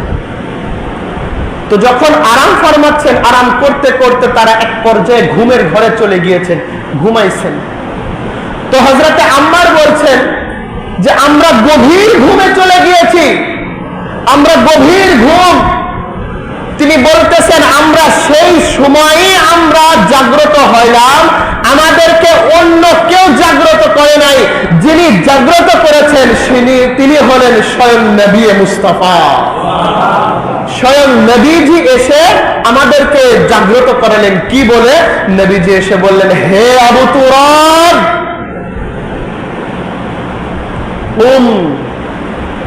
নবীজি এসে বলতেছেন হে আবু তুরাব, ইয়া আবু তুরাব কুম, হে আবু তুরাব ওঠো, দাঁড়িয়ে যাও। তখন মাওলায়ে কায়নাত পাক তিনি উঠে গেলেন, কারণ তার পুরা দেহ মুবারকের মধ্যে ওই যে একটু আরাম করছিলেন, দেহ মুবারকের মধ্যে একটু ধুলাবালি জড়ানো ছিল। এই জন্য মাওলায়ে কায়নাত পাক কি বললেন? মাওলায়ে কায়নাত পাককে কি বলা হলো? আবু তুরাব। এটা কার উপাধি জানেন না? আবু তুরাব এটা মাওলায়ে কায়নাত পাকের উপাধি। এই উপাধিটা কবে দিছিল জানেন? আচ্ছা সবাই খালি ঘড়ি দেখতেছেন, কারণ কি? ঘড়ি তো আমার কাছেও। দাঁড়ান শেষ করতেছি, শেষের দিকে। আর এই আবু তুরাব কবে উপাধি দিছিল নবীজি জানেন? হ্যাঁ, এক মিনিটে বলি। হ্যাঁ, একদিন খাতুনে জান্নাত পাকের সাথে মাওলায়ে কায়নাত পাকের একটু কথার তর্ক বিতর্ক বা বাকবিতণ্ড, যেটাই বলেন না কেন, একটু কথা। মাওলায়ে কায়নাত পাক তিনি খাতুনে জান্নাত পাকের উপর একটু অভিমান করে মসজিদে নববীর মধ্যে এসে তিনি আরাম ফরমাচ্ছিলেন মাটির মধ্যে। তার দেহ মুবারকে কি ছিল? মাটি জড়ানো ছিল। যখন নবীজি খাতুনে জান্নাত পাকের ঘরে গেলেন, গিয়ে বললেন যে আমার আলী কোথায়? আয়না আলী, আলী কোথায়? তখন খাতুনে জান্নাত পাক বললেন যে ইয়া রাসূলুল্লাহ, ইয়া হাবিবাল্লাহ, তিনি একটু অভিমান করে ঘর থেকে বের হয়েছেন। তো বের হয়ে কোথায় গিয়েছেন? নবীজি খুঁজে খুঁজে দেখেন যে মসজিদে নববীর মধ্যে তিনি একটু ধুলাবালির তানা শরীরের মধ্যে লেগে আছে। ওই দিনে সর্বপ্রথম নবীজির জবান থেকে মওলাই কায়নাত পাকের জন্য বলেছিলেন যে ইয়া আবা তুরাব, হে আবু তুরাব তথা হে মাটির পিতা। বললেন আবু তুরাব থেকে মওলাই কায়নাত পাকের একটা তুরাব তথা মাটির, বলেন মওলাই কায়নাত কি হলো? আবু তুরাব তথা মাটির, বলেন মাটির পিতা। এখন সবাই আমাকে একটা কথা বলেন, মওলাই কায়নাত পাক যদি মাটির পিতা হন তাহলে মাটির মা কে হলো? কথা বলে না? আরে বাবারে শেষ করতেছি তো, কিছু কথা বলেন। মওলাই কায়নাত পাক যদি মাটির পিতা হন তাহলে মাটির মা হইল কে? রে তাও বোঝে না রে। মওলানার ঘরওয়ালি স্ত্রীকে মা ফাতেমাতু জহরা না? মওলাই কায়নাত পাক যদি মাটির পিতা হন তাহলে মাটির মা কে হবে? মা ফাতেমা হবে না? তো মা ফাতেমা হলেন মাটির মা, আর মাটির পিতা হলেন মওলা আলী। কিন্তু আজকে একদল খাতুনে জান্নাত পাকের দুশমন, দুশমনে আহলে বায়েত, এরা বর্তমান সময়ে একটা কথা, সেটা কি জানে? যে খাতুনে জান্নাত পাক মা ফাতেমাকে যখন মাজারের মধ্যে রাখা হয়, মাটির মধ্যে রাখা হয়, তখন কবর নাকি বলেছিল, আপনার যখন রাখা হচ্ছিল তখন বলা হচ্ছিল যে হে মাটি, তোমাকে মধ্যে কাকে রাখা হচ্ছে জানো? ইনি হলেন নবীজির কন্যা, ইনি হলেন মাওলা আলী ঘরওয়ালি, ইনি হলেন নবীজির দুই শাহজাদা পাক জান্নাতের সরদার ইমামে হাসান এবং ইমামে হুসাইনের আম্মা, ইনি নিজেও জান্নাতি রমণীদের সরদারিনী। সেই দিন মাটি নাকি বলছিল আমি নবীর কন্যাকে চিনি না, আমি মাওলা আলী ঘরওয়ালিকে চিনি না, আমি হাসান হুসাইনের আম্মাকে চিনি না, আমি চিনি আমল। নাউজুবিল্লাহ কি বাড়িতে যায় কইবেন? বাড়িতে যা বলবেন নাউজুবিল্লাহ। দেখেন কিভাবে খাতুনের জান্নাত পাকের সম্মানকে নষ্ট করা হচ্ছে।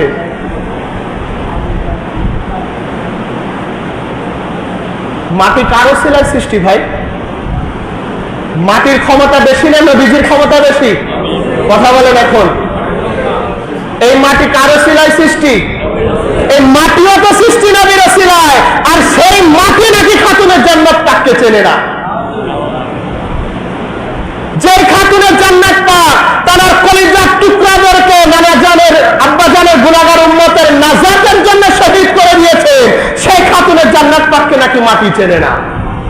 যে খাতুনের জান্নাত পাক তিনি নিজে জান্নাতের সরদারিনী, সেই খাতুনের জান্নাত পাককে নাকি মাটি চেনে না। আর সবচেয়ে বড় কথা হলো মা আবু তুরাব হইলে খাতুনের জান্নাত পাক কি হলেন? মাটির মা। মাকে যদি সন্তান না চেনে, ওই সন্তানকে কি বলবেন এখন? কি বলবেন বলেন? মাকে যদি সন্তান না চেনে তাহলে সেই সন্তানকে কি বলবেন? কি বলতে হয়? এখন চিন্তা করে দেখেন খাতুনের জান্নাত পাকের শান মান কিভাবে নষ্ট করা হচ্ছে। তো যেটা বলছিলাম, এই হাদিস শরীফের শেষের কথাটা, নবীজি এসে মওলাই আলীকে ডাক দিলেন যে ইয়া আবা তুরাব কুম, হে আবু তুরাব ওঠো। মওলাই কায়নাত পাক উঠলেন। উঠার পর তখন ওই দুইজনকে বললেন যে আমি কি দুনিয়ার বুকে দুইজন অভাগার নাম তোমাদেরকে বলবো, তোমরা কি জানতে চাও? কে বলতেছে ভাই? নবীজি। রাসূল পাক নিজে বলতেছেন হযরতে আম্মারকে এবং মওলা আলীকে যে তোমাদের দুইজনকে কি আমি পুরা দুনিয়ার মধ্যে দুইজন হতভাগার নাম বলবো যারা কপাল পুরা, অভাগার দুইজন অভাগার নাম বলবো, তোমরা কি জানতে চাও? তখন মওলাই কায়নাত পাক বললেন ইয়া রাসূলুল্লাহ, ইয়া হাবিবাল্লাহ, আপনি বললে অবশ্যই আমরা জানতে চাই। মওলাই কায়নাত পাকের জানার কৌতূহলটাই বেশি ছিল হযরতে আম্মারের চাইতে। যখন হযরতে আম্মার তিনি দেখলেন যে মওলা আলী নিজেই বলতেছেন যে ইয়া রাসূলুল্লাহ, হ্যাঁ আমি জানতে চাই, সেখানে হযরতে আম্মার তিনি চুপ করে আছেন। কথা বললে কি হবে? বেয়াদবি হবে।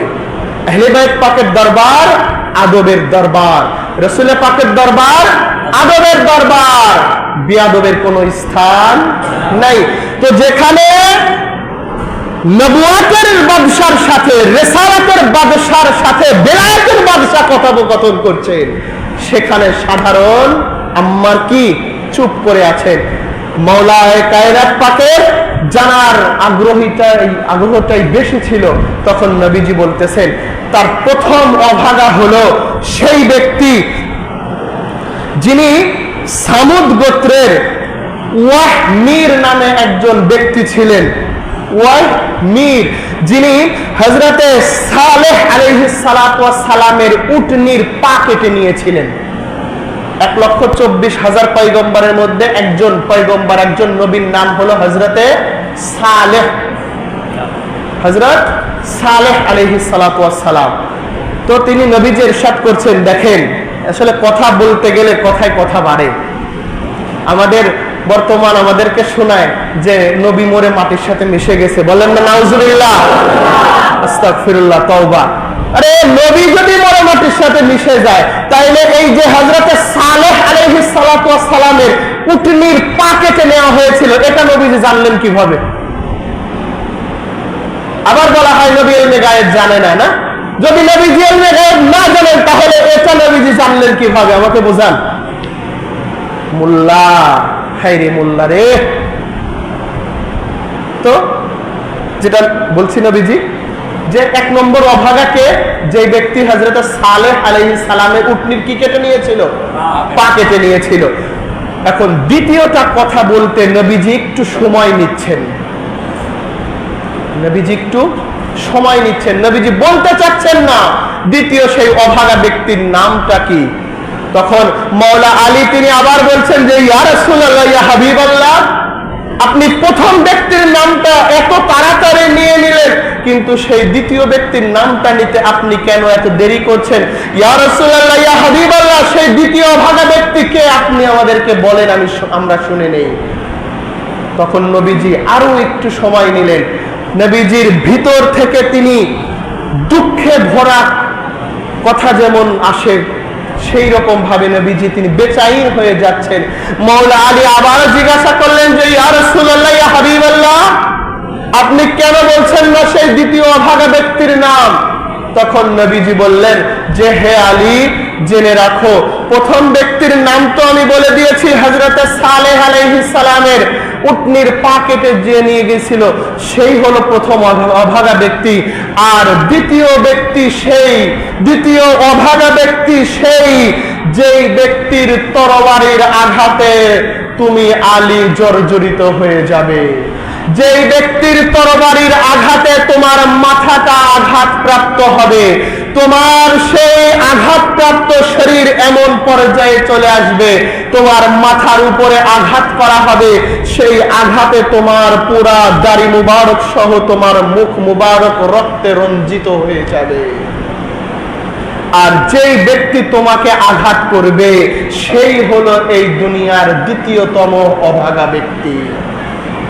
এই কথাটা যখন, এই শাহাদাতের খবরটা যখন নবীজি দিয়ে দিলেন, ওই দিন থেকে মাওলায়ে কায়নাত পাকের মধ্যে সেই শাহাদাতের সেই তামান্নাটা, সেই জায়গাটা মাওলায়ে কায়নাত পাক ভিতরে ভিতরে মনে রাখতেন যে আরে এমনি ভাবেই শাহাদাত আমাকে হতে হবে। শুধু তাই নয়, আমার পিছনে আঘাত করা হবে, পিছনে আঘাত করা হবে। ঠিক তেমনি ভাবে এইরকম ভাবে আস্তে আস্তে আস্তে আস্তে 40 হিজরি 19 রমজান, কত হিজরি? 40 হিজরিতে মাওলায়ে কায়নাত পাক কি হয়েছেন? শহীদ হয়েছেন। আজকে কত হিজরি? 1447 হিজরি। তার মানে কত হিজরি আগে? 1407 হিজরি, তথা 1407 বছর পূর্বে মাওলায়ে কায়নাত পাক কি হয়েছেন? দুনিয়া থেকে তিনি শহীদ হয়েছেন, পর্দা নিয়েছেন। দেখেন, যখন ওই দিনে আস্তে আস্তে যখন রমজান মাস চলে আসলো, 40 হিজরিতে যখন রমজান মাস চলে আসে, 18তম রোজার ইফতার মাওলায়ে কায়নাত পাক তিনি পরিবারের সাথে করেছিলেন। সেই সাথে উল্লেখযোগ্য হযরতে মা যায়েনব সালামুল্লাহি আলাইহা ছিলেন, হযরতে উম্মে কুলসুম ছিলেন, বড় ইমাম পাক ইমাম হাসান আলাইহিস সালাম ছিলেন, ছোট ইমাম পাক ইমাম হুসাইন আলাইহিস সালাতু ওয়াস সালাম ছিলেন। এইভাবে পরিবারের সকলকে নিয়ে 18তম রমজানের ইফতারটা পরিবারের সাথে ইমাম পাক করেন। করার পর ওই 18তম রজনীটা তথা যখন 18তম রোজা শেষ, যখন 19তম রজনী চলে আসলো, সারাটা রাত ইমাম পাক তিনি ইবাদতের মধ্যে কাটান। সারাটা রাত ইমাম পাক ইবাদতের মধ্যে কাটান।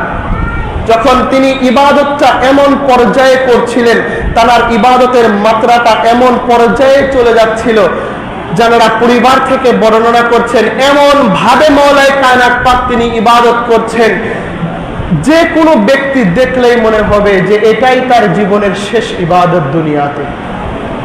এমন ভাবে তার ইবাদতটা, খোদার দিদার তিনি এমন ভাবে খোদাকে তিনি দেখে ইবাদত করছিলেন।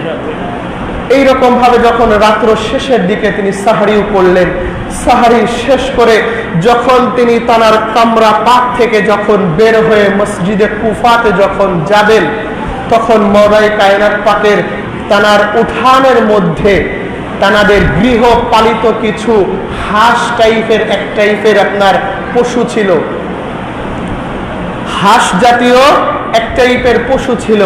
যখন মওলাই কায়নাত পাক যখন তিনি বের হয়ে যাচ্ছিলেন ঘর থেকে, যখন সুস্থভাবে বের হয়ে যাচ্ছেন মসজিদে কুফার দিকে, তখন ওই হাঁসগুলো তানাদের ডানাগুলো এমন ভাবে নাড়াচ্ছিলেন মওলাই কায়নাত পাকের কদম পাকে, এবং তানারা শব্দ করছিলেন। যখন ওই হাঁসগুলো যখন শব্দ করছিল, এই হাঁসগুলো শব্দ করতে করতে যখন এক টাইপের আওয়াজ যখন বেশি হয়ে যাচ্ছিল, ওই বেশি হওয়ার সাথে সাথে তখন পরিবারের মধ্য থেকে ওই হাঁসগুলোকে চুপ করানোর জন্য বলা হয়, হাঁসগুলোকে চুপ করাইতে চায়। কিন্তু তখন মওলাই কায়নাত পাক তার পাক জবানের তিনি তখন আস্তে আস্তে তিনি বের করলেন যে এখন এই হাঁসগুলো শব্দ করছে, কিন্তু কিছুক্ষণ পর এই ভূমির মধ্যে কান্নার আওয়াজ এই হাঁসগুলোর চাইতে আরো বেশি হবে, হাঁসগুলোর চাইতে আরো বেশি হবে। যখন এই কথা শুধুমাত্র মওলাই কায়নাত পাক তখন বলে তিনি মসজিদে কুফার দিকে চলে গেলেন, তার পরিবার কথাটা ওই রকম ভাবে নিল না যে কেন মওলাই কায়নাত পাক এই কথাটা বলে গেলেন। মসজিদে কুফাতে যখন চলে যান, গিয়ে দেখেন অনেকেই মসজিদে কুফার মধ্যে আছেন।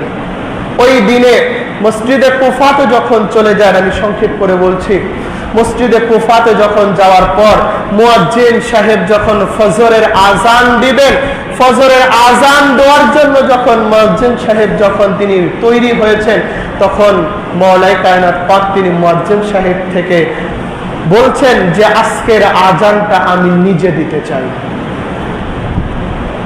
আজকের আজানটা আমি নিজে দিতে চাই। মওলাই কায়নাত পাক তিনি আজানটা নিজে দিলেন।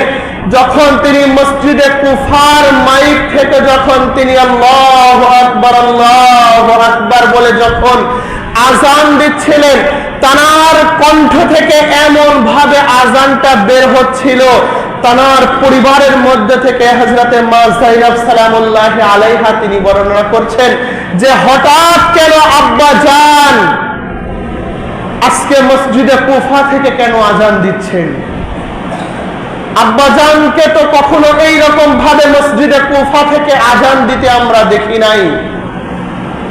আব্বাজান কেন মসজিদে কুফা থেকে আজকে কেন তিনি আজান দিচ্ছেন?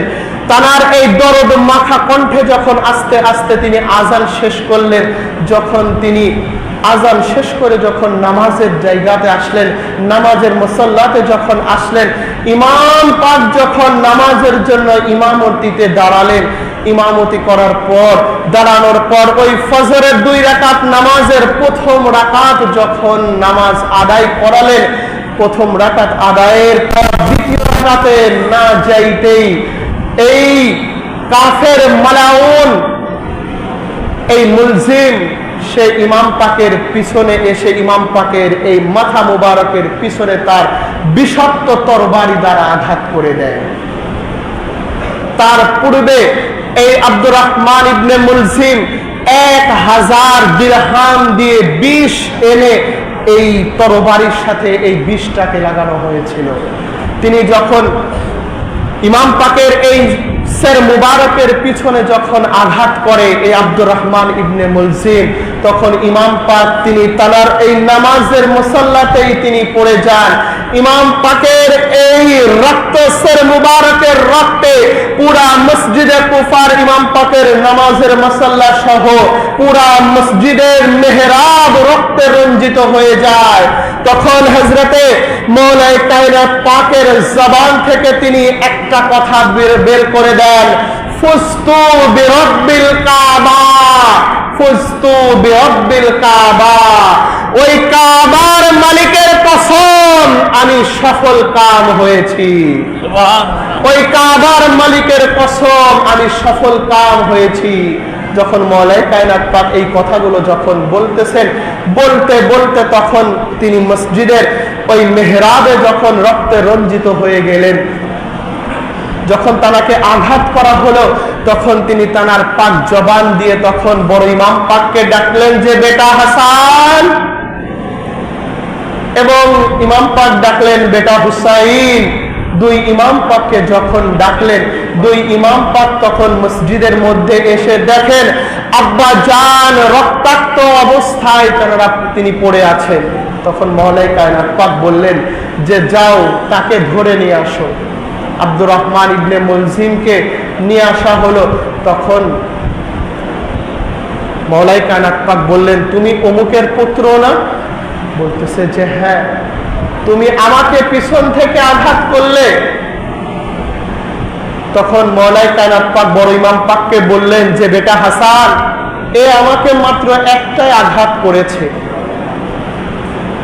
এই কথাগুলো যখন আলোচনা হচ্ছিল, তখন মওলাই কায়নাত পাককে ধরে নিয়ে দুই ইমাম পাক সহ যখন মসজিদের কুফা থেকে যখন তানার ঘর মুবারকে হুজরা মুবারকের মধ্যে যখন যাচ্ছিলেন, পিছন থেকে অনেক ব্যক্তিরাই মসজিদে থেকে মওলাই কায়নাত পাকের হুজরা শরীফের দিকে যখন যাচ্ছিলেন, কিছু দূর যাবার পর মওলাই কায়নাত পাক তিনি আওয়াজ পেলেন যে তানার ঘরওয়ালিরা তানার ঘরের মধ্য থেকে কান্নার আওয়াজ আসছে। তখন মওলাই কায়নাত পাক তিনি বললেন যে আমার দুই বেটা ছাড়া আমার সাথে আমার ঘরে আর কেউ এসো না, কারণ আমাকে দেখে আমার সন্তানরা বিলাপ করবে, কান্না করবে, সহ্য করতে পারবে না, এটা তোমরা দেখতে পাবে না। আমার পরিবারের মধ্যেই থাক। যখন সবাই মওলাই কায়নাত পাকের এই কথাটা যখন মেনে নিলেন, কেউ আর সামনে গেল না। দুই ইমাম পাক মওলাই কায়নাত পাককে ধরে নিয়ে যখন তার হুজরা শরীফের মধ্যে গেলেন, তখন হযরতে মা যায়েনব সালামুল্লাহি আলাইহা তিনি আব্বা জান বলে কান্নাকাটি করছেন। হযরতে উম্মে কুলসুম তিনি কান্নাকাটি করছেন। মওলাই কায়নাত পাক বললেন বিটিরা আমার কাছে তোমরা এসো না, কারণ আমার যেই ক্ষত হয়েছে এই ক্ষত দেখলে তোমরা ঠিক থাকতে পারবে না। মওলাই কায়নাত পাক তিনি বড় ইমাম পাক ইমাম হাসান আল মুজতাবাকে বললেন যে বেটা হাসান, তোমার এই বোনদেরকে আমার কাছে আসতে দিও না, কারণ আমার পিছনে যে ক্ষতটা হয়েছে এই ক্ষত দেখলে তোমার বোনরা সহ্য করতে পারবে না। তোমরা আমার কাছে খবরদার, আমার কাছে তোমরা এসো না। তখন মওলাই কায়নাত পাক বললেন বড় ইমাম পাককে বেটা হাসান, আমার মাথা থেকে এই পাগড়িটা তোমার বোনদের কাছে দিয়ে দাও। তখন মওলাই কায়নাত পাকের এই কথাটা শুনে যখন বড় ইমাম পাক তার এই পাগড়ি মুবারকটা যখন দিবেন, তখন মওলাই কায়নাত পাক বলছেন বেটা হাসান, এই পাগড়িটা খোলার আগে একটা কাপড় দিয়ে আমার মাথাটাকে তুমি ঢেকে দাও, কারণ তুমিও যদি আমার মাথার এই ক্ষতটা দেখো তুমি বেটাও সহ্য করতে পারবে না। তো ঠিক মওলাই কায়নাত পাকের কথা অনুযায়ী মওলাই কায়নাত পাকের মাথা মুবারক একটা কাপড় দিয়ে যখন ঢেকে রেখে তানার এই পাগড়ি মুবারকটা খুলে যখন হযরতে মা যায়েনব সালামুল্লাহি আলাইহার কাছে যখন দেওয়া হয়, মা যায়েনব সালামুল্লাহি আলাইহা তানারা ওই রক্তমাখা জর্জরিত সেই পাগড়ি মুবারকটা নিয়ে হাউমাউ করে আব্বা জান বলে কান্নাকাটি করছে। তখন মওলাই কায়নাত পাক তিনি দেখছেন এতটাই কান্নাকাটি করতে করতে কন্যা সন্তানেরা বেচাইন হয়ে যাচ্ছেন। তখন তাদেরকে সান্ত্বনা দেওয়ার জন্য বলছেন যে মা যায়েনব, তোমরা কেন কান্নাকাটি করছো? আমি তোমার পিতা তো এখনো আছি, তোমরা কান্নাকাটি করো না। তোমাদের কান্নাকাটি দেখে আমি সহ্য করতে পারতেছি না। এইরকম ভাবে আস্তে আস্তে আস্তে আস্তে যখন ঘটনাগুলো শেষ হয়ে যাচ্ছিল, 19 রমজান শেষ হয়ে গেল, 20 রমজান মাহে রমজানের রহমতের অধ্যায় পার করে নিলেন মওলা উম্মতের গুনাহগার উম্মতের মাগফিরাতের অধ্যায় পার করে নিলেন মওলা। তিনি উম্মতের নাজাতের জন্য এই মাহে রমজানের শেষ ভাগে এসে, এই নাজাতের অধ্যায়ে এসে এই 21 রমজান তিনি খোদার দিদারে চলে যান। এই জন্যই মওলাই কায়নাত পাকের ওই দিনের এমন একটা ঘটনা, এমন অবস্থা হয়ে গিয়েছিল যেটা আমরা সব সময়ের জন্য পড়ি। এমন একটা রাত হয়ে গিয়েছিল যে রাতের কথা কিতাবের মধ্যেও এসেছে। মওলা আলী কি আজ শাহাদাত কি রাতে হ্যায়,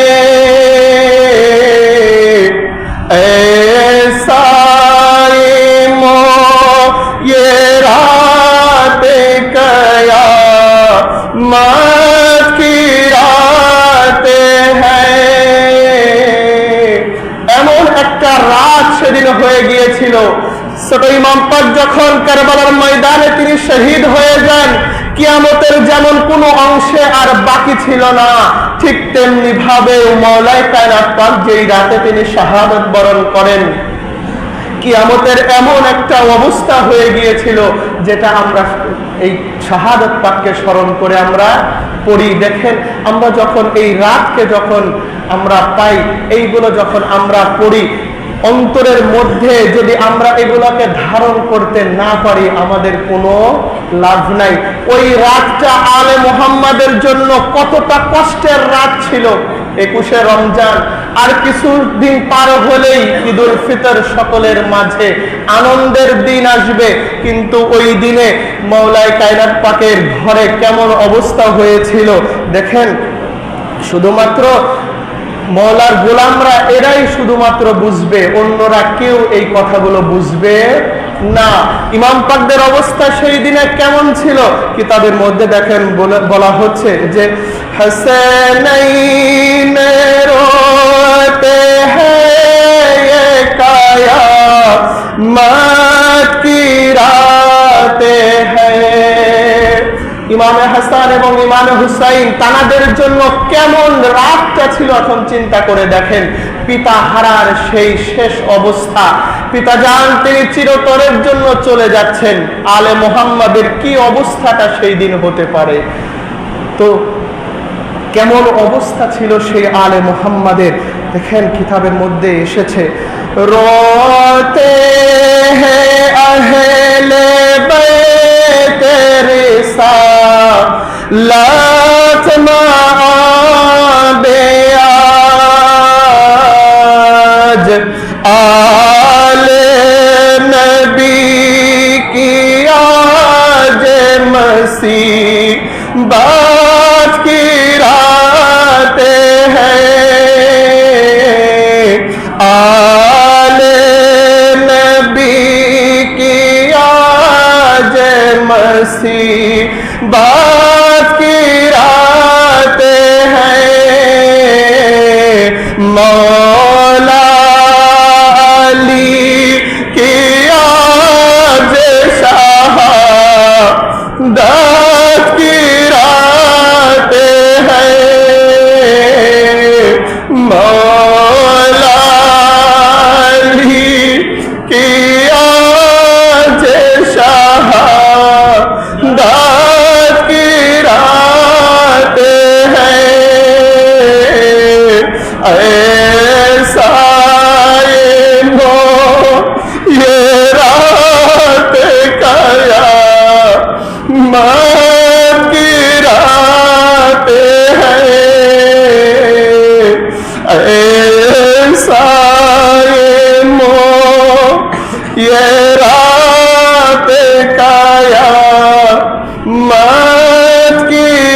করে দেখেন এখন সেই রজনীতে আলে মোহাম্মদের কি অবস্থাটা ছিল, কি অবস্থায় তারা সেই দিনে পার করেছিলেন। আজকে সেই ঐতিহাসিক 21শে রমজানুল মুবারক মওলার গোলামদের জন্য সবচাইতে কষ্টদায়ক, মওলার গোলামদের জন্য, আহলে বায়াতের প্রেমিকদের জন্য, ইমাম পাকদের গোলামদের জন্য সবচাইতে কষ্টের আজকে রাত। মালিকের কাছে এটাই সব সময়ের জন্য আমাদের ফরিয়াদ করতে হবে যে মালিক যে আহলে বায়াত পাক আওলাদে রাসূলদেরকে গোলামি করার, আওলাদে রাসূলদের সন্ধান আমাদেরকে দিয়েছেন, সেই মওলাই কায়নাত পাক সেই আহলে বায়াত পাকদের গোলামি করে করে যেন আমরা মৃত্যুবরণ করতে পারি।